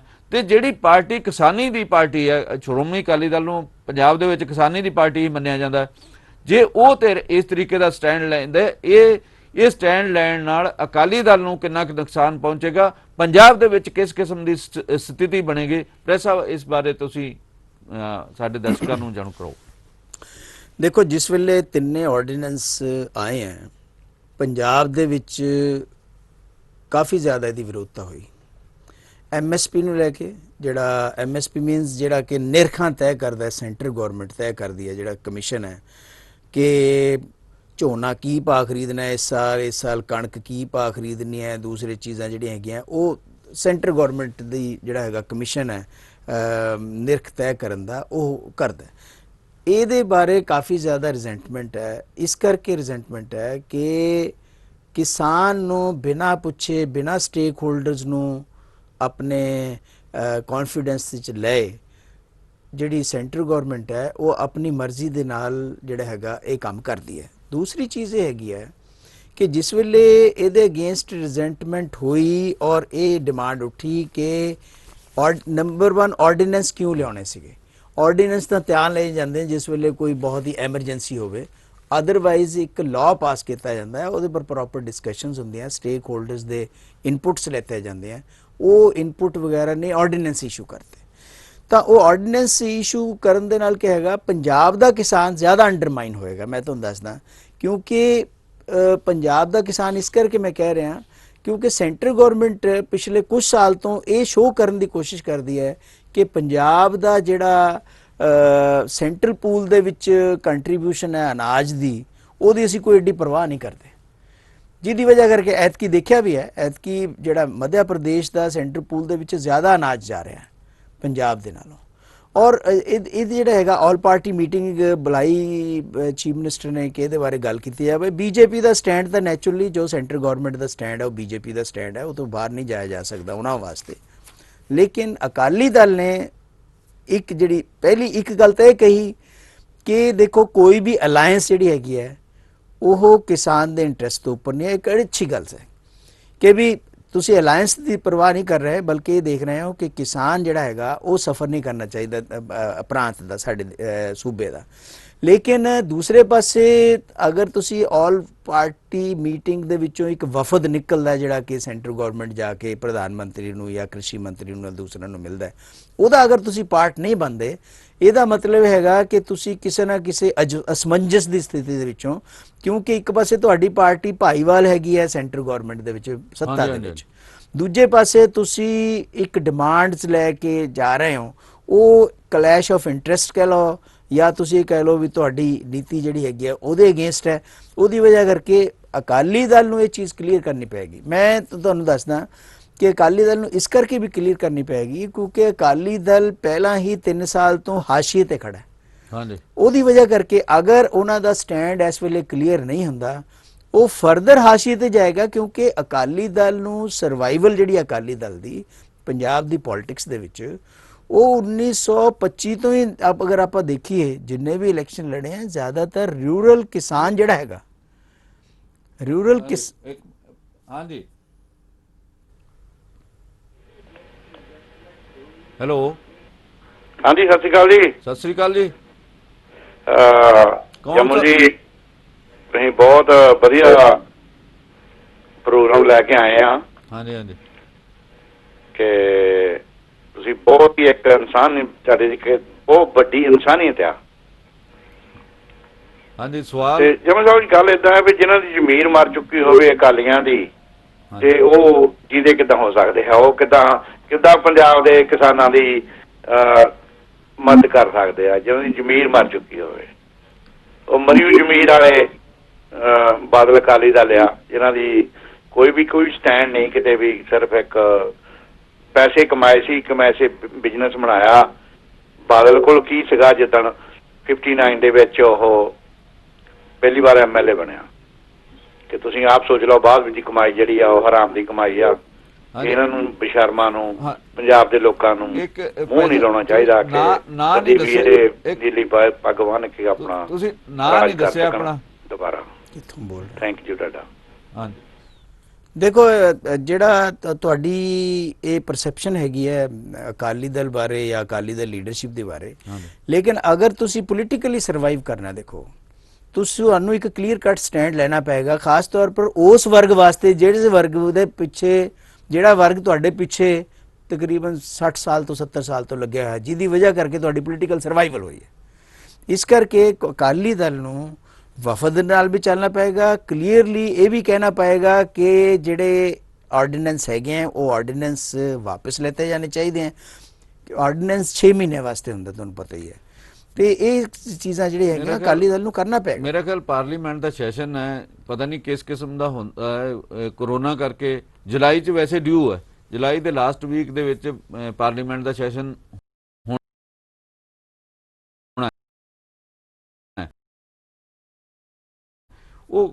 ਉਹਦੇ ਬਾਰੇ ਅਜੇ ਉਹਦੇ ਵਿੱਚ ਹੀ ਆਰਡੀਨੈਂਸ ਆਉਣੇ ਚਾਹੀਦੇ ਸੀ। ਐਸੀ ਤਾਂ ਕੋਈ ਕਾਹਲ ਨਹੀਂ ਸੀਗੀ ਕੇਂਦਰ ਸਰਕਾਰ ਨੂੰ, ਪਰ ਇਹ ਕਰੋਨਾ ਦੇ ਦੌਰ ਦੇ ਵਿੱਚ ਕਿਉਂ ਲਿਆਂਦਾ ਗਿਆ? ਦੇਖੋ ਮੈਂ ਤਾਂ ਇਹ ਗੱਲ ਕਹਿਣਾ ਕਿ ਜਿਸ ਵੇਲੇ ਵੀ ਆਰਡੀਨੈਂਸ ਲਿਆਂਦਾ ਜਾਂਦਾ ਹੈ ਉਹ ਉਸ ਵੇਲੇ ਲਿਆਂਦਾ ਜਾਂਦਾ ਹੈ ਕੋਈ ਬਹੁਤ ਹੀ ਐਮਰਜੈਂਸੀ ਦੀ ਸਥਿਤੀ ਆ ਗਈ ਹੈ, ਗਵਰਨਮੈਂਟ ਨੂੰ ਕੋਈ ਬਹੁਤ ਇੰਪੋਰਟੈਂਟ ਫੈਸਲਾ ਲੈਣਾ ਪੈ ਰਿਹਾ, ਪਾਰਲੀਮੈਂਟ ਜਿਹੜੀ ਹੈਗੀ ਹੈ ਸੈਸ਼ਨ ਦੇ ਵਿੱਚ ਨਹੀਂ ਹੈ, ਇਸ ਕਰਕੇ ਇੱਕ ਸਟਾਪ ਗੈਪ ਅਰੇਂਜਮੈਂਟ ਦੇ ਮੁਤਾਬਕ ਆਰਡੀਨੈਂਸ ਲਿਆਂਦਾ ਜਾਂਦਾ ਹੈ। ਕਿਆ ਸਰਕਾਰ ਨੂੰ ਐਕਸਪਲੇਨ ਕਰਨਾ ਚਾਹੀਦਾ ਹੈ ਔਰ ਸੈਟੀਸਫਾਈ ਕਰਨਾ ਚਾਹੀਦਾ ਕਿਸਾਨ ਨੂੰ ਔਰ ਪੰਜਾਬ ਦੀਆਂ ਜਿਹੜੀਆਂ ਪੋਲੀਟੀਕਲ ਪਾਰਟੀਆਂ ਹੈ ਉਹਨਾਂ ਨੂੰ ਕਿ ਕੀ ਐਮਰਜੈਂਸੀ ਐਡੀ ਪੈ ਗਈ ਸੀਗੀ ਜਿਹਦੀ ਵਜ੍ਹਾ ਕਰਕੇ ਸਾਨੂੰ ਇਹ ਫਾਰਮਰ ਦੇ ਨਾਲ ਸੰਬੰਧਿਤ ਐਗਰੀਕਲਚਰ ਦੇ ਨਾਲ ਸੰਬੰਧਿਤ ਆਰਡੀਨੈਂਸ ਜਿਹੜੇ ਹੈਗੇ ਆ ਉਹ ਉਸ ਵੇਲੇ ਲਿਆਉਣੇ ਪਏ ਜਿਸ ਵੇਲੇ ਸਾਡੇ ਕੋਲ ਹੋਰ ਪ੍ਰਾਇੋਰਟੀਜ਼ ਹੈ ਔਰ ਉਹ ਪ੍ਰਾਇੋਰਟੀਜ਼ ਜਿਹੜੇ ਹੈਗੀਆਂ ਜ਼ਿਆਦਾ ਸੀਰੀਅਸ ਹੈ ਜ਼ਿਆਦਾ ਇੰਪੋਰਟੈਂਟ ਹੈ ਉਹਨਾਂ ਨਾਲ ਨਜਿੱਠਣਾ ਨਾ ਕਿ ਸਾਨੂੰ ਆਰਡੀਨੈਂਸ ਲਿਆਉਣਾ ਇਹ ਚੀਜ਼ ਕਲੀਅਰ ਕਰਨੀ ਚਾਹੀਦੀ ਹੈ ਸੈਂਟਰ ਗਵਰਨਮੈਂਟ ਨੂੰ। ਸਾਹਿਬ ਇੱਕ ਮੈਂ ਇੱਥੇ ਕਹਿਣਾ ਚਾਹੂੰਗਾ ਜਿਹੜਾ ਖੇਤੀਬਾੜੀ ਹੈ ਉਹ ਸੂਬਿਆਂ ਦਾ ਵਿਸ਼ਾ ਹੈ ਤੇ ਕੇਂਦਰ ਸਰਕਾਰ ਨੇ ਬਿਨਾਂ ਸੂਬਿਆਂ ਨੂੰ ਕਿਸੇ ਸਰਕਾਰ ਨੂੰ ਵੀ ਕੰਸਲਟ ਨਹੀਂ ਕੀਤਾ ਤੇ ਉਹਦੇ ਤੇ ਆਰਡੀਨੈਂਸ ਲਿਆਂਦੇ। ਇਹ ਸੂਬਿਆਂ ਦੇ ਜਿਹੜਾ ਸਾਡੇ ਦੇਸ਼ ਦਾ ਫੈਡਰਲ ਢਾਂਚਾ ਹੈ ਉਹਦੇ ਉੱਪਰ ਅਟੈਕ ਨਹੀਂ? ਦੇਖੋ ਫੈਡਰਲ ਢਾਂਚਾ ਦਾ ਸਾਡਾ ਬਿਲਕੁਲ ਧਵਸਤ ਕਰ ਚੁੱਕੇ ਸੈਂਟਰ। ਹਾਂਜੀ ਹੈਲੋ ਹੈਲੋ ਹਾਂਜੀ ਹਾਂਜੀ ਸਰ। ਹਾਂਜੀ ਹਾਂਜੀ ਆਵਾਜ਼ ਆ ਰਹੀ ਜੀ ਨਾਂ ਦੱਸੋ ਜੀ ਕੌਣ ਬੋਲ ਰਹੇ? ਮੈਂ ਹਰਦੀਪ ਸਿੰਘ ਬੋਲਦਾ ਜੀ USA ਤੋਂ। ਅੱਛਾ ਜੀ ਤੁਹਾਡਾ ਸਵਾਗਤ ਹੈ ਜੀ ਹਰਦੀਪ ਜੀ। ਧੰਨਵਾਦ ਜੀ ਧੰਨਵਾਦ। ਬਹੁਤ ਵਧੀਆ ਤੁਹਾਡਾ ਸਲਾਹੁਣਯੋਗ ਵਿਸ਼ਾ ਵਾ ਤੇ ਖਾਸ ਕਰਕੇ ਤੁਹਾਡੇ ਅੱਜ ਜਿਹੜੇ ਮਹਿਮਾਨ ਨੇ ਵੀ ਬੜੇ ਸੁਲਝੇ ਢੰਗ ਨਾਲ ਤੇ ਬੜੀਆਂ ਵਧੀਆ ਵਧੀਆ ਗੱਲਾਂ ਦੱਸ ਰਹੇ ਆ। ਹਾਂਜੀ ਹਾਂਜੀ ਤੇ ਮੇਰਾ ਇੱਕ ਇਹਨਾਂ ਨੂੰ ਸਵਾਲ ਸੀਗਾ। ਹਾਂਜੀ ਹਾਂਜੀ ਕਰੋ। ਹਾਂਜੀ ਪ੍ਰੋਫੈਸਰ ਸਾਹਿਬ ਜੀ ਸਤਿ ਸ੍ਰੀ ਅਕਾਲ। ਹਾਂਜੀ ਸਤਿ ਸ੍ਰੀ ਅਕਾਲ ਜੀ। ਬੇਨਤੀ ਇਹ ਹੈ ਜੀ ਕਿ ਇਹ ਜਿਹੜੀ ਜਿੱਦਾਂ ਪਹਿਲਾਂ ਮਤਲਬ ਕਦੀ ਲੜਾਈਆਂ ਹੁੰਦੀਆਂ ਰਹੀਆਂ ਪਾਕਿਸਤਾਨ ਨਾਲ ਭਾਰਤ ਦੀ ਹੋਈ ਜਾਂ ਹੋਰ ਦੇਸ਼ਾਂ ਦੀਆਂ ਇੱਧਰ ਉੱਧਰ ਕੋਈ UN ਨੂੰ ਦਖਲ ਦਿੰਦੀ ਆ ਕੋਈ ਪਾਰਟੀਆਂ ਉਹਦੇ ਵਿੱਚ ਜਾਂਦੀਆਂ ਪੀੜਤ ਚਲੋ ਜਿਹੜਾ ਜਾਬਰ ਆ ਉਹਨੇ ਤਾਂ ਕੀ ਜਾਣਾ ਪੀੜਤ ਤੇ ਜਾਂਦਾ ਹੀ ਆ। ਜੀ ਜੀ ਜੀ ਇਹ ਜਿਹੜਾ ਘਟਨਾਕ੍ਰਮ ਹੋਇਆ ਬਈ ਮਤਲਬ 22-23 ਜਵਾਨ ਜਿਹੜੇ ਆ ਇਹ ਡਾਂਗਾ ਮਾਰ ਮਾਰ ਕੇ ਮਾਰ ਦਿੱਤੇ ਆ ਤੇ ਉਧਰੋਂ ਦੂਜਾ 10-12 ਕੈਦ ਕਰ ਲਏ ਫਿਰ ਉਹਨਾਂ ਨੂੰ ਬਾਅਦ ਚ ਛੱਡਿਆ। ਇਹ ਕੋਈ UN ਨੂੰ ਕੋਈ ਕਿਸੇ ਕੋਈ ਆਰਗੇਨਾਈਜੇਸ਼ਨ ਕੋਈ ਹਿਊਮਨ ਰਾਈਟਸ ਦਾ ਇਹ ਕੋਈ ਕਿਸੇ ਕੋਲ ਸਾਡੀ ਸਰਕਾਰ ਨਹੀਂ ਚੁੱਕ ਸਕਦੀ ਮੁੱਦਾ ਇਹ ਕਿਉਂ ਨਹੀਂ ਚੁੱਕਿਆ ਇਹਨਾਂ ਨੇ? ਹਾਂਜੀ ਠੀਕ ਹੈ ਹਾਂਜੀ ਬਹੁਤ ਹੀ ਇੰਪੋਰਟੈਂਟ ਤੁਸੀਂ ਗੱਲ ਕੀਤੀ ਹੈਗੀ ਹੈ। ਗੱਲ ਇਹ ਹੈਗੀ ਹੈ ਜੀ ਕਿ ਯੂਨਾਈਟਿਡ ਨੇਸ਼ਨ ਸੰਯੁਕਤ ਰਾਸ਼ਟਰ ਜਿਹੜਾ ਹੈਗਾ ਉਹ ਬਣਾਇਆ ਸੀਗਾ ਉਹਨਾਂ ਪਾਵਰਸ ਨੇ ਜਿਹਨਾਂ ਪਾਵਰਸ ਨੇ ਸੈਕੰਡ ਵਰਲਡ ਵਾਰ ਦੂਜੀ ਵੱਡੀ ਜੰਗ ਜਿੱਤੀ ਸੀਗੀ ਔਰ ਉਹਨਾਂ ਨੇ ਆਪਣੀਆਂ ਟਰਮਸ ਐਂਡ ਕੰਡੀਸ਼ਨ ਤੇ ਬਣਾਇਆ ਸੀਗਾ। ਉਹਦੇ ਵਿੱਚ ਉਹਨਾਂ ਨੇ ਵੀਟੋ ਪਾਵਰ ਰੱਖ ਲਈ। ਜਿਹੜੀਆਂ ਵੀਟੋ ਪਾਵਰਸ ਹੈਗੀਆਂ ਪੰਜੇ ਚਾਈਨਾ ਫਰਾਂਸ ਇੰਗਲੈਂਡ ਰਸ਼ੀਆ ਤੇ ਅਮਰੀਕਾ ਉਹਨਾਂ ਦੇ ਪੁੱਛੇ ਬਿਨਾ ਕੋਈ ਚੀਜ਼ ਉੱਥੇ ਡਿਸਕਸ ਹੋ ਹੀ ਨਹੀਂ ਸਕਦੀ। ਅਗਰ ਕੋਈ ਵੀ ਚੀਜ਼ ਫॉर एग्जांपल ਇਜ਼ਰਾਈਲ ਦੇ ਅਗੇਂਸਟ ਕੋਈ ਵੀ ਗੱਲ ਕਰਦੇ ਆ ਅਮਰੀਕਾ ਜਦੀ ਵੀਟੋ ਕਰ ਦਿੰਦਾ ਹੈ ਨਹੀਂ ਡਿਸਕਸ ਹੋਣੀ। ਇਸੇ ਕਰਕੇ ਇੰਡੀਆ ਅਗਰ ਉੱਥੇ ਜਾਂਦਾ ਵੀ ਹੈ ਬੇਸ਼ੱਕ ਇੰਡੀਆ ਜਿਹੜਾ ਹੈਗਾ ਇਸ ਵੇਲੇ ਨਾਨ ਪਰਮਾਨੈਂਟ ਮੈਂਬਰ ਇਲੈਕਟ ਹੋਇਆ ਹੈ ਰੀਸੈਂਟਲੀ ਉਹਨਾਂ ਨੂੰ ਲਿਜਾਣਾ ਚਾਹੀਦਾ ਲੇਕਿਨ ਨਹੀਂ ਲਿਜਾ ਸਕਦੇ ਕਿਉਂਕਿ ਇੰਡੀਆ ਤਾਂ ਇਹ ਕਹਿ ਰਿਹਾ ਵੀ ਸਾਡੇ ਇਲਾਕੇ 'ਚ ਤਾਂ ਕੋਈ ਆਇਆ ਹੀ ਨਹੀਂ। ਅਗਰ ਤੁਹਾਡੇ ਇਲਾਕੇ 'ਚ ਕੋਈ ਆਇਆ ਨਹੀਂ ਤੁਸੀਂ ਕੀ ਮੁੱਦਾ ਲੈ ਕੇ ਉੱਥੇ ਪੇਸ਼ ਹੋਵੋਗੇ ਜੀ ਯੂਨਾਈਟਿਡ ਨੇਸ਼ਨਸ ਦੇ ਸਾਹਮਣੇ? ਸਾਹਿਬ ਇਸੇ ਅਸੀਂ ਅੱਜ ਦਾ ਪ੍ਰੋਗਰਾਮ ਸਮਾਪਤ ਕਰ ਰਹੇ ਹਾਂ। ਵੈਸੇ ਤਾਂ ਗੱਲਬਾਤ ਅਤੇ ਜਾਰੀ ਰਹਿਣੀ ਸੀਗੀ ਪਰ ਸਾਡਾ ਜਿਹੜਾ ਸਮਾਂ ਉਹ ਬਹੁਤ ਨੇੜੇ ਹੋ ਗਿਆ ਖਤਮ ਹੋਣ ਦੇ ਕਰੀਬ ਹੈ। ਇਸ ਕਰਕੇ ਜਿਹੜੇ ਦਰਸ਼ਕਾਂ ਨੇ ਸਾਨੂੰ ਸਵਾਲ ਵੀ ਕੀਤੇ ਅਗਲੇ ਪ੍ਰੋਗਰਾਮ ਦੇ ਵਿੱਚ ਹੋਰ ਦਰਸ਼ਕਾਂ ਨੂੰ ਅਸੀਂ ਸੱਦਾ ਦੇਣਾ ਚਾਹਾਂਗੇ ਕਿ ਉਹ ਆਪਣੇ ਸਵਾਲ ਖੁੱਲ੍ਹ ਕੇ ਕਰਨ ਤੇ ਅਗਲੇ ਜਿਹੜਾ ਵੀਕ ਹੋਏਗਾ ਉਹਦੇ ਵਿੱਚ ਵੀ ਮਾਹਰ ਮਹਿਮਾਨ ਸਾਡੇ ਨਾਲ ਹੋਣਗੇ। ਤੇ ਅੱਜ ਦੇ ਲਈ ਅਸੀਂ ਇੱਥੇ ਆਪਣੀ ਗੱਲਬਾਤ ਸਮਾਪਤ ਕਰਦੇ ਹਾਂ ਤੇ ਮੈਂ ਪ੍ਰੋਫੈਸਰ ਖਾਲਿਦ ਦਾ ਬਹੁਤ ਬਹੁਤ ਧੰਨਵਾਦ ਕਰਦਾ ਤੇ ਉਹਨਾਂ ਦਰਸ਼ਕਾਂ ਦਾ ਵੀ ਜਿਨ੍ਹਾਂ ਨੇ ਸਾਨੂੰ ਸਵਾਲ ਕੀਤੇ ਉਹਨਾਂ ਦਾ ਵੀ ਧੰਨਵਾਦ। ਬਾਕੀ ਵੀ ਦਰਸ਼ਕਾਂ ਨੂੰ ਸੱਦਾ ਕੇ ਸਾਡੇ ਅਗਲੇ ਪ੍ਰੋਗਰਾਮਾਂ ਦੇ ਵਿੱਚ ਉਹ ਵੀ ਸ਼ਿਰਕਤ ਕਰਨ। ਇੱਕ ਵਾਰੀ ਫੇਰ ਧੰਨਵਾਦ।